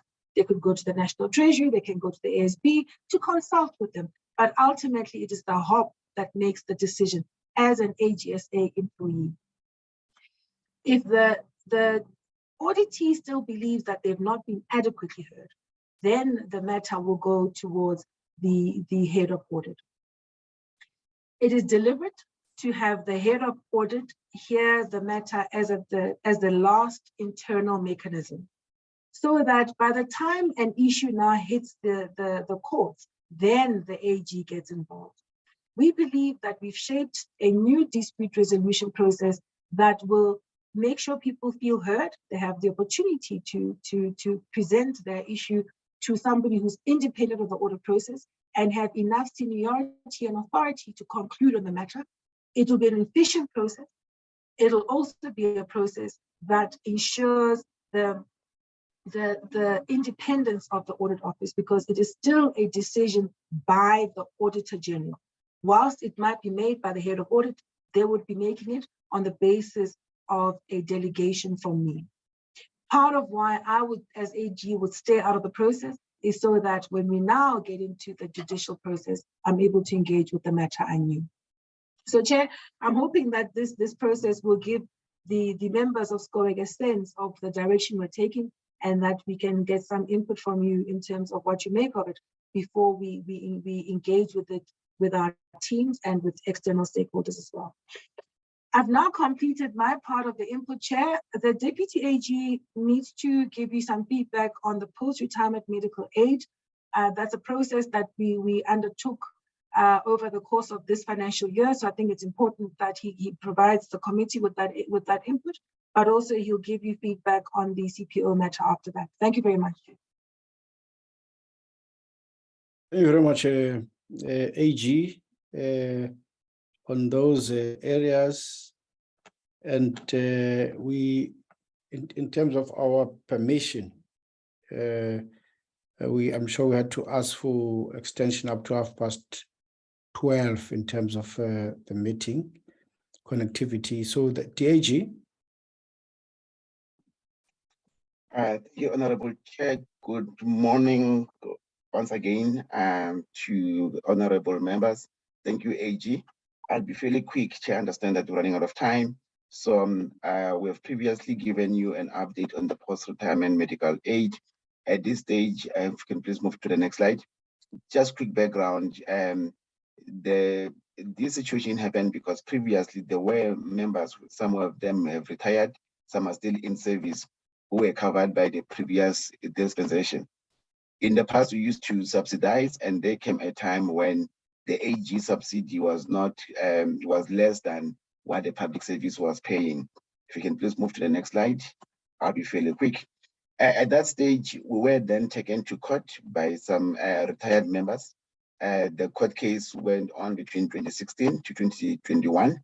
We then got judgment, and the High Court dismissed the case against the AG and ruled, amongst other things, Chair, that the independent audit office could not be bound by decision taken by the public service, especially around the level that was being supported. The retired employees did not appeal the case. As such, the ruling stands, Chair. Following the outcome of the High Court, we then decided to buy out the PRMA. This is to allow us not to have the obligation in our book. I've previously given the committee an update, so I'll be fairly quick on this part. We have offered the members who qualify for this benefit a buyout option. We give them a 20% sweetener to make the offer attractive. And the total buyout offer, Chair, it just comes to just below 61 million. The buyout was calculated by our actuarial advisors based on certain assumptions as of 31st March. We believe that it is a fair offer, and there's been a number of interaction with the beneficiaries to ensure that they understand the offer, they understand the tax implication, and there's been a steady uptake in terms of this offer. Please, let's move to the next slide.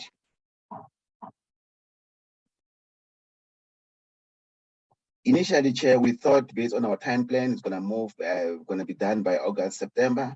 However, there has been some delays, especially on the south side. I think it was an impact of the strike.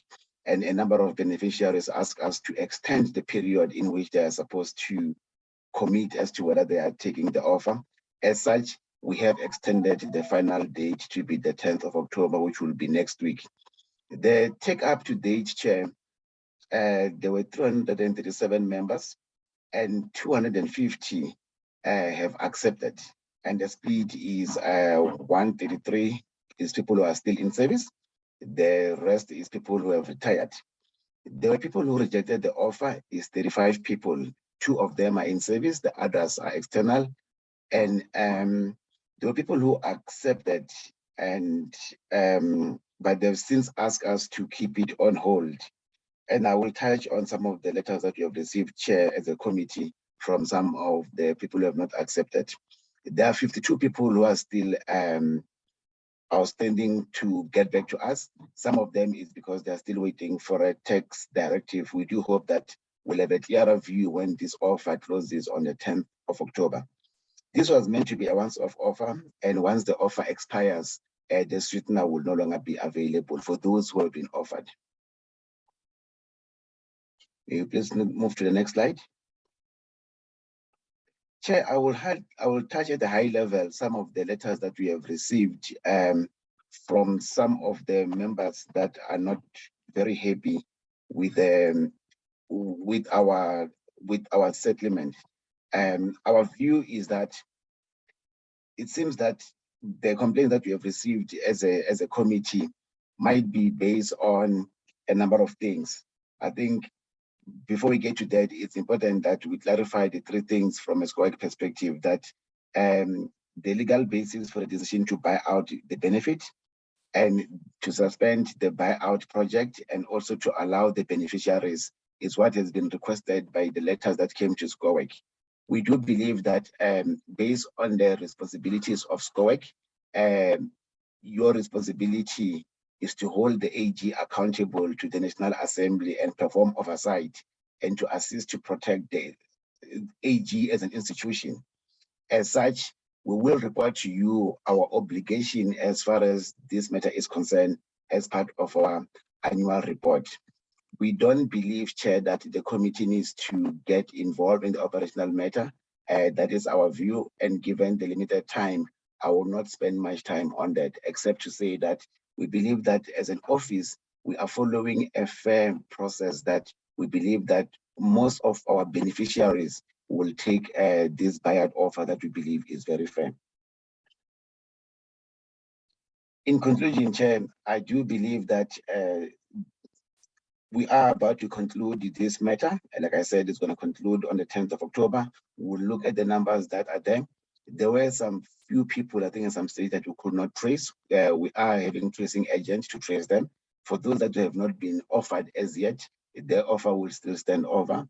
However, those that have been offered, we're going to come to a stand where we say the offer has now expired. We do hope that we will finalize the payout for those who have accepted in September and October, Chair.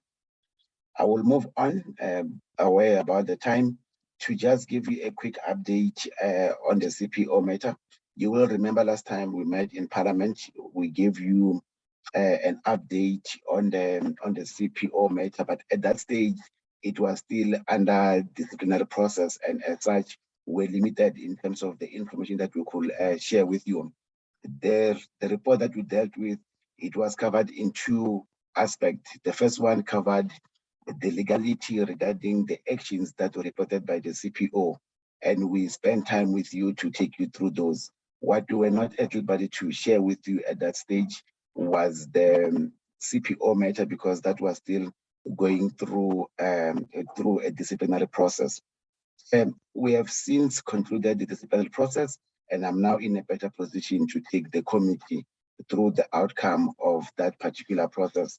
You will remember that when I met with you, I did indicate that the CPO is going through a disciplinary process. The main charges that were leveled against the CPO was gross misconduct, which was the first charge. The other one, during his suspension period, he made contact with a number of our staff through email, which was a breach of the suspension condition, and that was added onto his charge. The last charge that was added was gross dishonesty regarding non-disclosure of employment of his former employment between the period of August 2010 to 2013, and failure to disclose that his former employer had laid a criminal charge for alleged fraud relating to their bursary scheme, which is case number 407/09 of 2013, which was opened in the Brooklyn police station. There was also failure to disclose that its former employer claimed damages as a result of alleged fraud, which was done in the labor court, case number 1080 of 2013. And lastly, the fact that he misrepresented in his CV stating that he was employed by a different group from October 2010 to 2016, which was the period where he was employed by another employer. Chair, I would like to emphasize that we did not go out looking for this information. The information came to us following the media coverage of the story. The CEO of Aracon made contact with myself where they shared their perspective about this matter. That is how it came to us, and we had an obligation as an office to just look into that. We did not go digging for this information.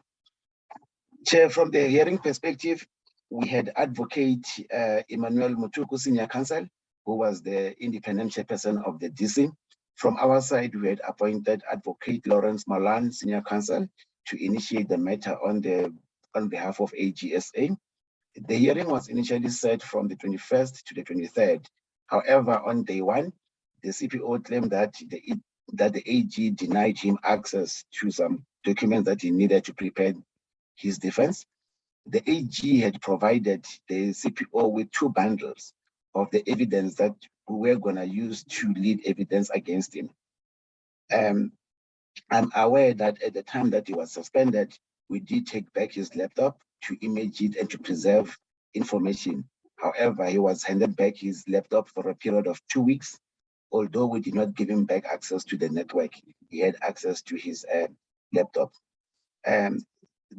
He requested the chairperson to postpone, and the chairperson, through a detailed ruling in his report and also in the hearing, indicated that he is willing to let the proceeding continue and then give the CPO a chance to receive whatever information is still required, and he will then consider granting a postponement to allow the CPO to proceed. The CPO chair unfortunately abandoned the proceeding, and AGSA was allowed to present our evidence, and the matter was therefore finalized on the 21st of September, which was day one of the hearing. May we please move on? On the following day, chair of the hearing, which was the 22nd, the CPO sent me an email. Attached to the email his resignation letter dated 22nd September. On the letter, the CPO wanted to resign with immediate effect, and he indicated that the grounds for his resignation is that the AGSA has denied him access to information that is vital to his defense. He applied for access of information for the hearing, which the chairperson has denied.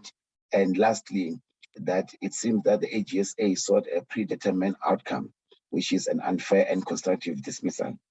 Chair, based on legal advice, I accepted the CPO's resignation. However, I held the CPO to his contractual notice period of 90 days. Please move on. The following day, the chairperson of the DC then issued his findings. On his findings, he found that the CPO was guilty of all charges that I've mentioned earlier, and which was that he had threatened the AG to cause her harm by disclosing her alleged about those particular allegations. And in short, Chair, the chairperson recommended that we should summary dismiss the CPO, which after applying my mind, I then accepted, and we dismissed the CPO. So to clarify, while the CPO had resigned, he was still under notice by the time that the DC matter was finalized. As such, he was dismissed. I think we can move off from this one for the sake of time. And where to from now? There were concerns that we have had in the area, Chair, and we have committed to you and the audit committee that we're going to look into any weaknesses. There is a current focus in the area around the procurement practices within the people's portfolio, And this is not a witch hunt for the people who are there, but it's just to ensure that our internal controls are working as we expect them to work. So we are doing a high-level review in that. We are spending some time focusing on the recruitment and appointment, especially in the senior levels in the people space. And we are doing data analytics to monitor and evaluate that our bursary scheme, especially the internal one. You will remember when AG was presenting that we've got two sets of bursary scheme. There's the one for Tutuka and there's the one for internal. We are looking into the internal bursary scheme to ensure that we have not, there's not been a breach of controls. We do believe that our controls should be adequate. However, it is prudent for us to go and do a review in that space. Should there be any material findings that we pick up, Chair, we are going to report the matter to you and also follow through the normal processes. May you please proceed? Okay, so that is the last slide, Chair. I know I moved quite fast. I'm aware that you are running out of time and we were supposed to give you enough time to ask us questions around this area. So I'd rather take questions if there's anything that is not clear on this matter. I would like to thank you, Chair, and honorable members for giving us this time. And I'd like to hand back to you, Chair. I do appreciate that the time that you have set aside might not be enough for you to interrogate our report in enough details. Hence, I have zoomed through the report. Thank you, Chair. Well, thank you very much, AG and DAG, for the reports. I hope that the colleagues, you were taking notes on the very detailed report in relation with the integrated annual performance on a very critical areas of the functionality of the Office of the Auditor-General of South Africa. Thank you very much, AG and DAG, for such an elaborate account on the matters that are within your authority regarding the office. Colleagues, are there any questions, comments?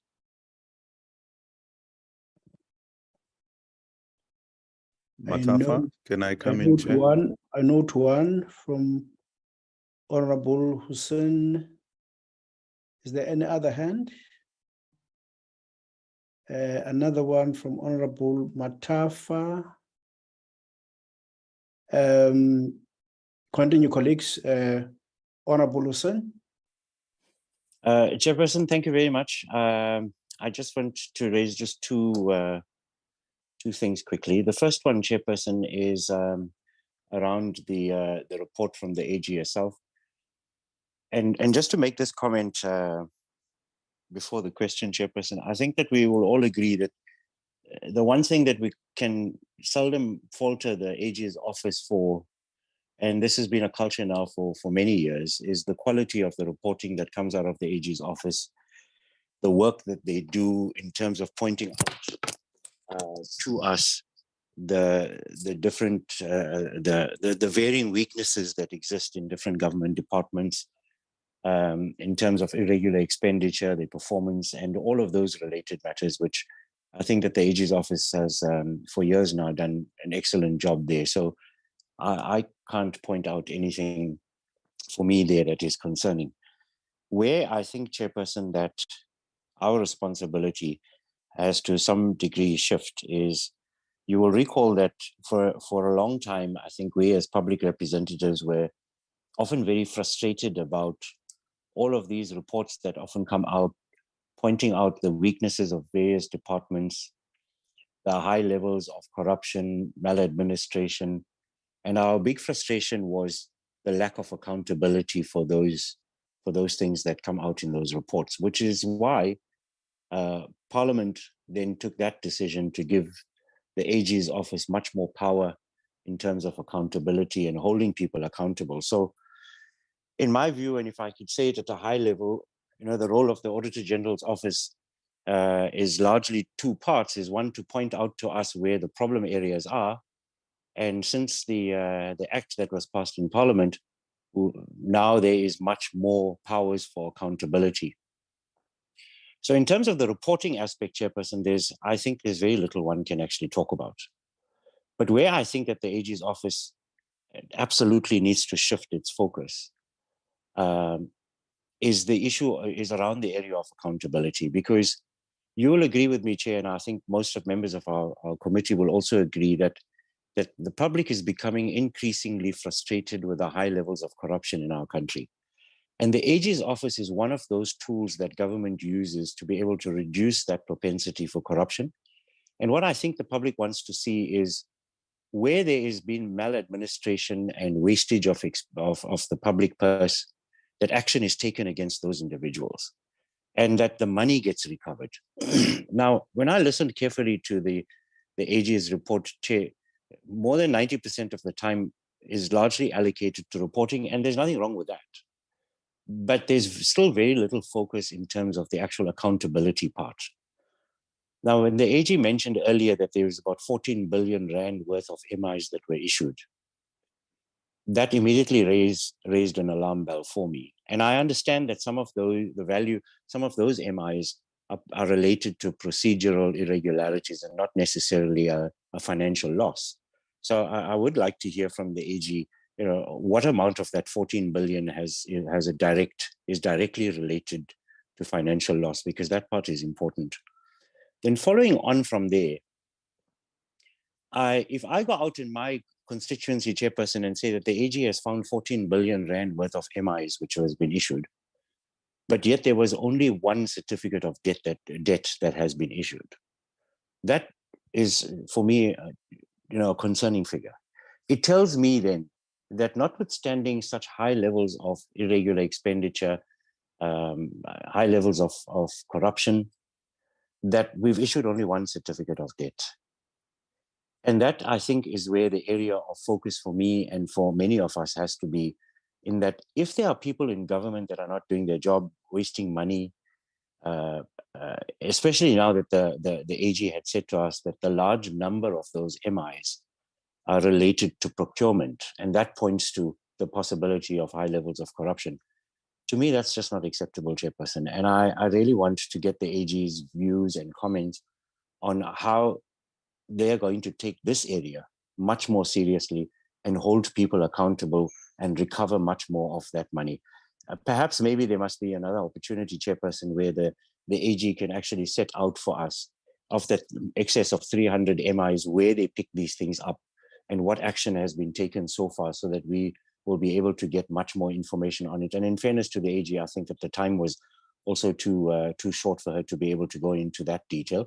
But a response to that, I will be very grateful for. And I appeal, Chairperson, that if there's another opportunity for the AG to be able to present to us that full, more detailed report on that excess of 300 odd MIs that have been issued, and where exactly are we in that value chain to make sure that we have been recovering some of the monies that have been lost, or action being taken against those individuals.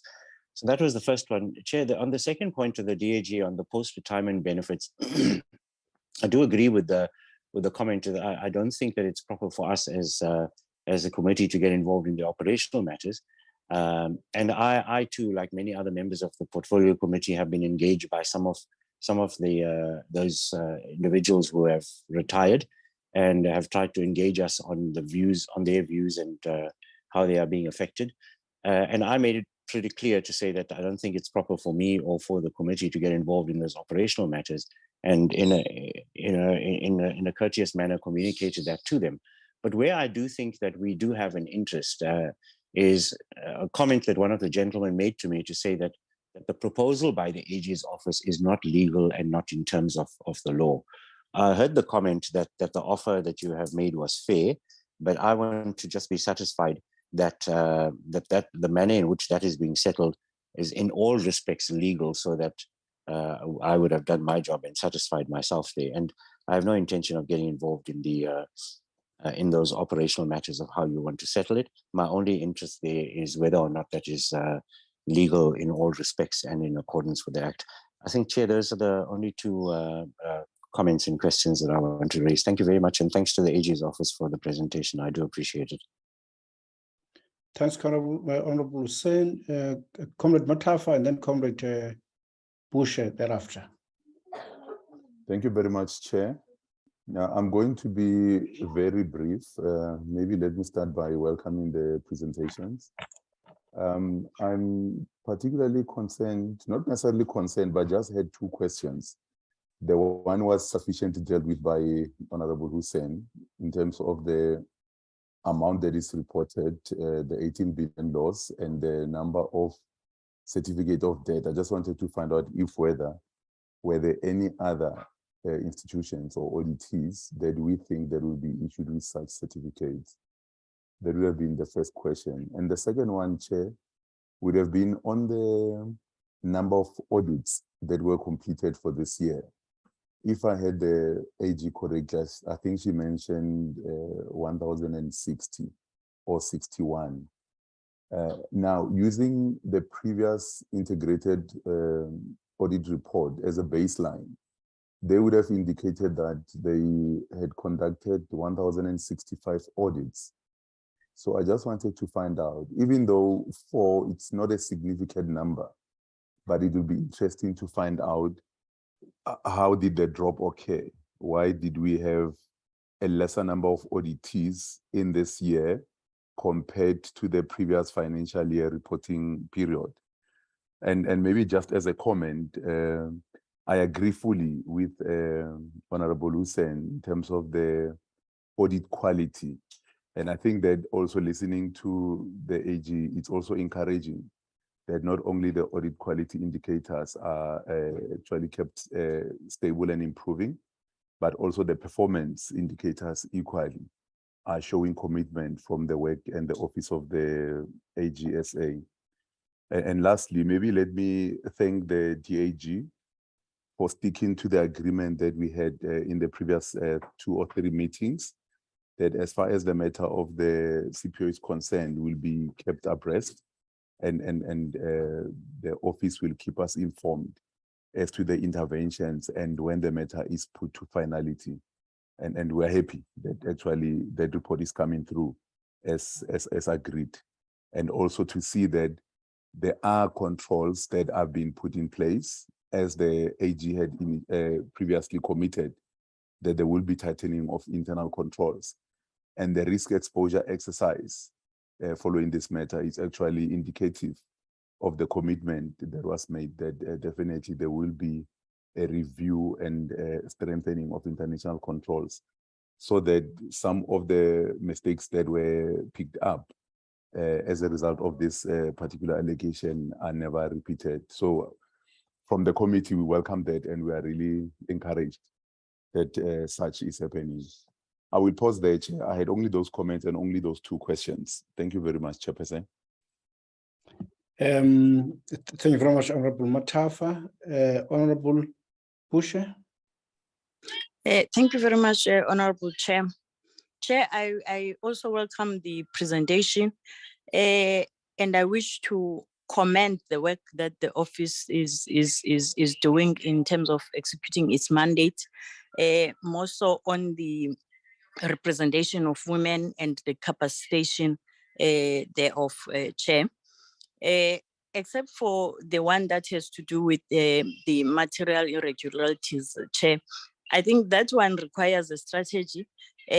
Also, my interest, Chair, on that is the plans of the auditees to address the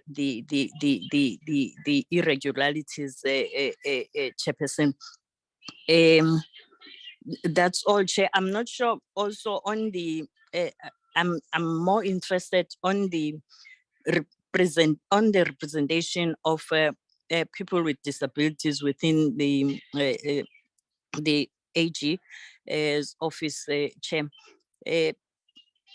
Yes, that's it from me, Chair. Thanks. Honorable Makota. Can you hear me, Chair? Yes, I hear you now. Yes, thank you very much. I must accept the presentation by AG. But also I support what she's saying around the issue of efficiency and the responsibility in terms of the office, her office. I can understand the urge for people to want to her to go outside to ensure that the propensity of corruption is brought down. That is a process, but she's moving from a good premise of ensuring that at home everything is good. The other issue about the CPO matter is the fact that it doesn't have a time frame. When I'm looking at it, it's open-ended. And I would like a situation whereby they move away from the rough patch they found themselves in and be with other, fall in with the rest of the team. Thank you, Chairperson. I apologize for coming late. I missed the, sorry to start, but the meeting. No, fine. Thank you very much, Mamukota. Those are the hands in relation to matters that raise questions.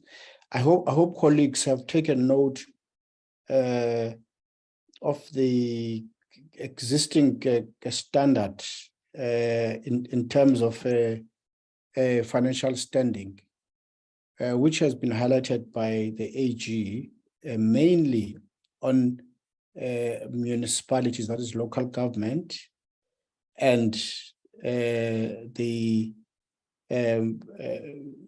enterprises which are within the public eye, and therefore it looks like as per session just above 40 auditees who have received unqualified audit reports, and mainly those are smaller departments.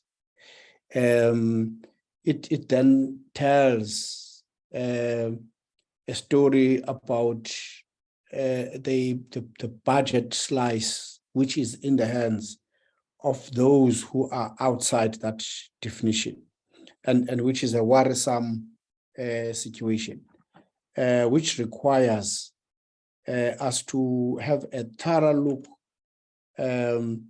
not necessarily on the audit side, but at the same time as to how the audit has benefited from the real-time approach during COVID, and probably how could it relate some kind of a test on one or two of those auditees, which carry that huge sum from the public purse. And of course, that can be only on the defiance of the Office of the Auditor-General.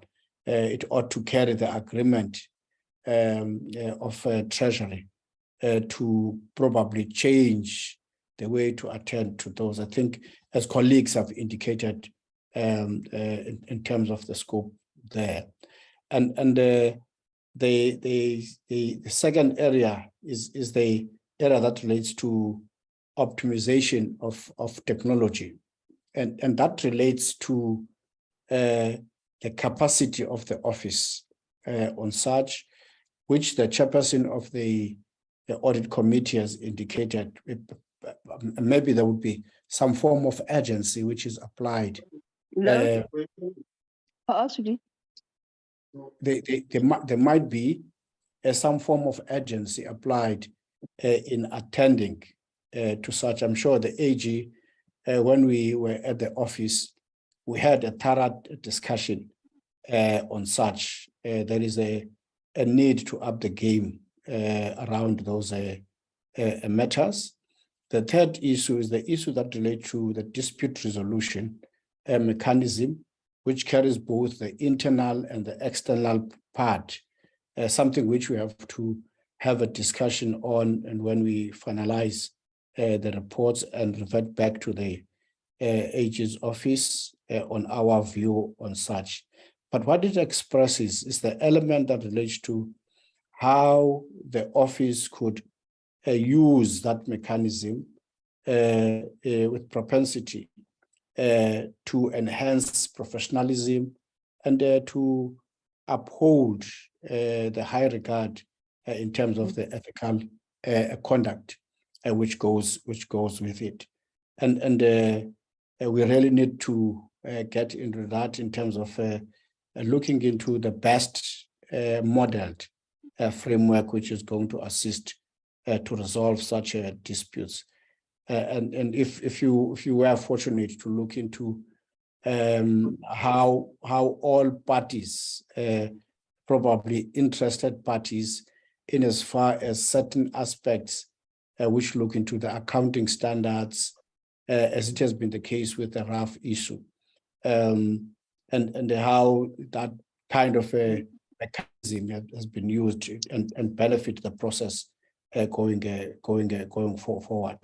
And it might be that some kind of a test, some litmus paper test on the actual framework would need to be looked into. And I think, colleagues, you have expressed yourselves on the buyout scheme in terms of the medical aid scheme, something which indeed should be kept administrative, and ours would have to look into whether the observation of legality has passed the test and passed the muster around those areas, so that we could be able to ensure the standard is well kept. And colleagues have made comments in terms of the MIs, the 14.7 billion rand, based on the 327 MIs on the actual quality of audit, and as such the contribution of such a kind of a facility in dealing with those matters. The last thing from me is that the AG has put a thumb on the question of instability at leadership level and how that contributes on the positive or negative side in as far as the audit outcomes are concerned. Instability, the negative, and stability at the positive is something which need to go to both executive and accounting officers around these areas which need attention in as far as the auditees are concerned. I'm sure it is within our own interest to have these matters, to look into them in detail and be able to make our own analysis and get back into the office of the Auditor-General. But the AG and the DAG, do you have any comments after these inputs, comments, and areas of question?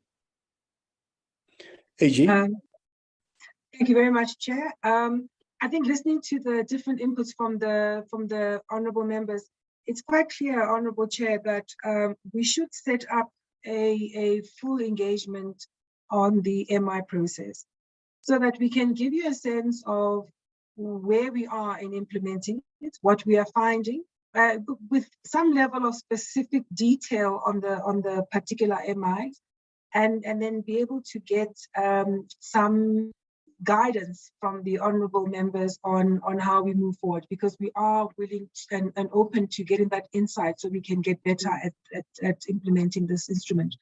In terms of the 14.7 billion rand, there's a lot of detail that sits behind it in terms of specific MIs. Some of it is being recovered by the accounting officers. Some of it ends up being where there's a delay in recovering it because the counterparty is either in court or even in a liquidation process. But I think the best thing we can do, Honourable Chair, is to set up that session perhaps early in the next term to go through the detail on these MIs. I think that will certainly respond to a number of inputs from the honourable members. And even if it's a view that says we ought to consider doing more in this space, we're certainly open to hearing it, because we want to make sure that in implementing this instrument, we meet the expectations of Parliament. as the legislators that put the instrument together. On the post-retirement medical age, I can confirm to you that the offer that we made is based on a legal opinion, it's based on legal advice, it's based on best practice from other employers that have long dealt with these types of arrangements that existed for many years. And it is done within the authority of the AG as confirmed by the High Court in its ruling as at the end of last year. We're happy to share with you the ruling so that you have the detail if you need to.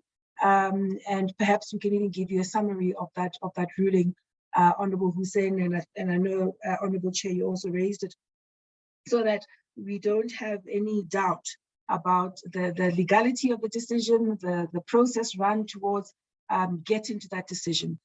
We could have offered the same thing long ago, but as you can see, the court case ran from 2016 to 2021. It was once it was concluded, once the ruling was out, that there was certainty about the matters that were being disputed, and we were able to then proceed with the bout. And by the way, it is voluntary.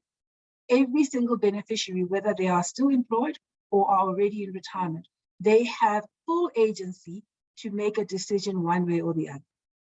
Those retirees or those members of our staff that choose not to opt into the offer, we will not abandon our legal obligations in terms of maintaining the subsidy.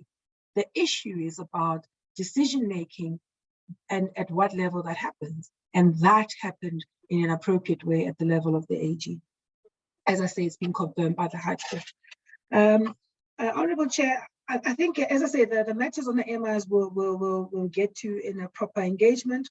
The timeframes for closing the gaps, as Honorable Kota is raising, I'm sure the DAG will attend to so that we are swift about it.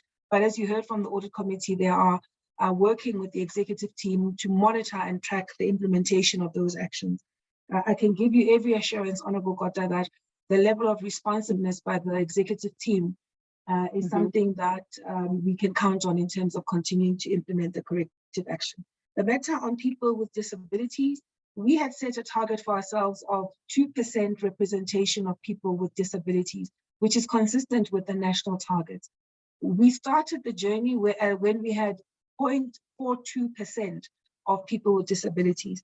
We're now sitting with 60 AGSA people with declared disabilities, and that makes up 1.59% of our institution. So that representation is not yet at 2%, but we're getting much closer to it because it's been a focus of ours for a number of years now. Honorable Chair, the matters around the technology, I appreciate your input around the urgency, and certainly we will look into it. Yeah, I think I've dealt with that. Oh, the matters on the real-time audit and the impact on auditees. Some of it we'll cover when we deal with the PFMA audit that's coming now. I'll give you a case in point. If you look at the UIF and how they are dealing with matters in terms of the benefit scheme and how they are closing out some of the gaps we identified through the real-time audit, what that tells us is that there's responsiveness following the real-time audit. The same thing at SASSA in terms of making sure they do not deny people who ought to benefit from the grant and that they do not pay people who should not benefit. When we did the real-time audits on SASSA this time around for the flood relief, we found that because they'd responded to the matters we raised on the COVID real-time audit, we had much fewer findings, and certainly nothing material in terms of of how they've managed the benefits. So it tells us that some auditees are responding in the way that we expect. But with that, thank you very much, and thank you for affording us this opportunity to share the work of the office. Even with your limited time, I certainly speak on behalf of the office that we certainly benefit from the honorable members of SCOAG led by the honorable chair in terms of your continued attentiveness to the work that we do, your support in line with the provisions of the Constitution, and of course, holding us to account in terms of how we run the institution. These engagements always leave us with a few things to go and do better, but they do encourage us to continue on the journey, especially when you give good feedback, but also you continue to challenge us. So thank you very much for that.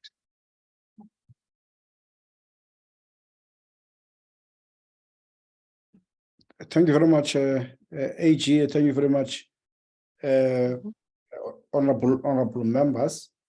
There is an indication that the AG, which I agree with, probably I'm sure colleagues would agree, that the MI process and the outcomes would need a thorough engagement on our side with the Office of the Auditor-General, something which we must program soon. And I think we must prioritize this so that we can have a tight flow of matters that relate to this kind of issues. 14.7 billion rand is not a small matter, even if it flies on the irregular related financial expenditure, and there will be some elements that relate to the specific loss out of those. So I think let's accept the AG's a view that let's have a session around those matters. Two, probably favor us with a summary on the actual court ruling, so that outline forms the legal basis of such decisions and what we need to probably to oversee, and we leave them with the actual detail, which is more of the administrative nature in finalizing. And thirdly, thank you very much, AG and your team. You see the audit work is becoming a bit difficult in the way you would want to see how auditees, they would really want to benefit on the positive outcome irrespective. And therefore the pushback angle becomes steeper, in various ways. So it is a good thing that the matters that relate to ethics is drilled deeper, even to those who operate in that environment, meaning your teams, and so that it should not waver in attending to such stiff and tight work. So far, the fact of your achievement in terms of the quality objectives gives hope and a very encouraging indicator, and we wish to encourage the office to even fly higher in that regard. And the second last area is the area which I've already made indication on. Even from our side, we need to give ourselves time to look into this aspect that relates to the public entities, that is Schedule 2 auditees. And they start by failing to submit financials, and that failure leads them into total failure around their liquidity. So we need to pay attention to those who fail to make such financials available for the audit by the Office of the Auditor-General in good time. Maybe we need to place some form of focus and be able to look into the program around such, and put those who in that route for accountability as we accept the AG's accountability ecosystem. Uma mukota ngugogo phela uhleli abazukulwane pha. Umukota abazukulwane bakuphazamisa. And finally, I want to say that we have in our program already time allocated for us to finalize all aspects that relate to the report. It's very qualitative, very detailed, it's very encouraging, and in reality, it shows an institution at work. We've already started to read about your findings on various departments, entities, auditees, and how firm you would want to instill accountability on the standard that relates to the accepted strategy by ourselves. Thank you very much, AG and your team. Thank you very much, colleagues. I take that these hands, I'm sure they are old hands. No, no, ignore them, Chairperson, I'm sorry. Yeah, old hands. So thank you very much, colleagues. Thank you very much, AG and your team. We congratulate those who have achieved such recognition, inclusive of the late AG, Babu Makwetu. We would always, in appreciation, always say that angapumla ngona phakade, knowing that he has lived a positive trail. And I would want to acknowledge the fact that Honorable Matafa usivimbe umtshato omkhulu. We had just got marriage celebrations, tied the knot recently. Is it a week or so ago? Congratulations, Honorable Matafa. No, thank you very much, Chairperson. Kuzomele simhle, Chair. Funeka adliwe, Chair. Thank you very much, colleagues. Thanks, AG. The meeting adjourns. Long live the Chair. Thank you so Chair. Much. And in fact, let's thank the office that has organized the meeting. You know, I saw the difficulty they found themselves in. Thanks so much to the team. We hope that we are going to have it smoother next time. Enjoy your weekend. Thank you. And enjoy whatever is left from your time. Sorry for disturbing you. Thanks, you too, Chair. Thank you. A good one to you too, Chair. Thank you. DG. Yes, Chair. Bye, Chair. Yeah, we appreciate it. West African. Yeah.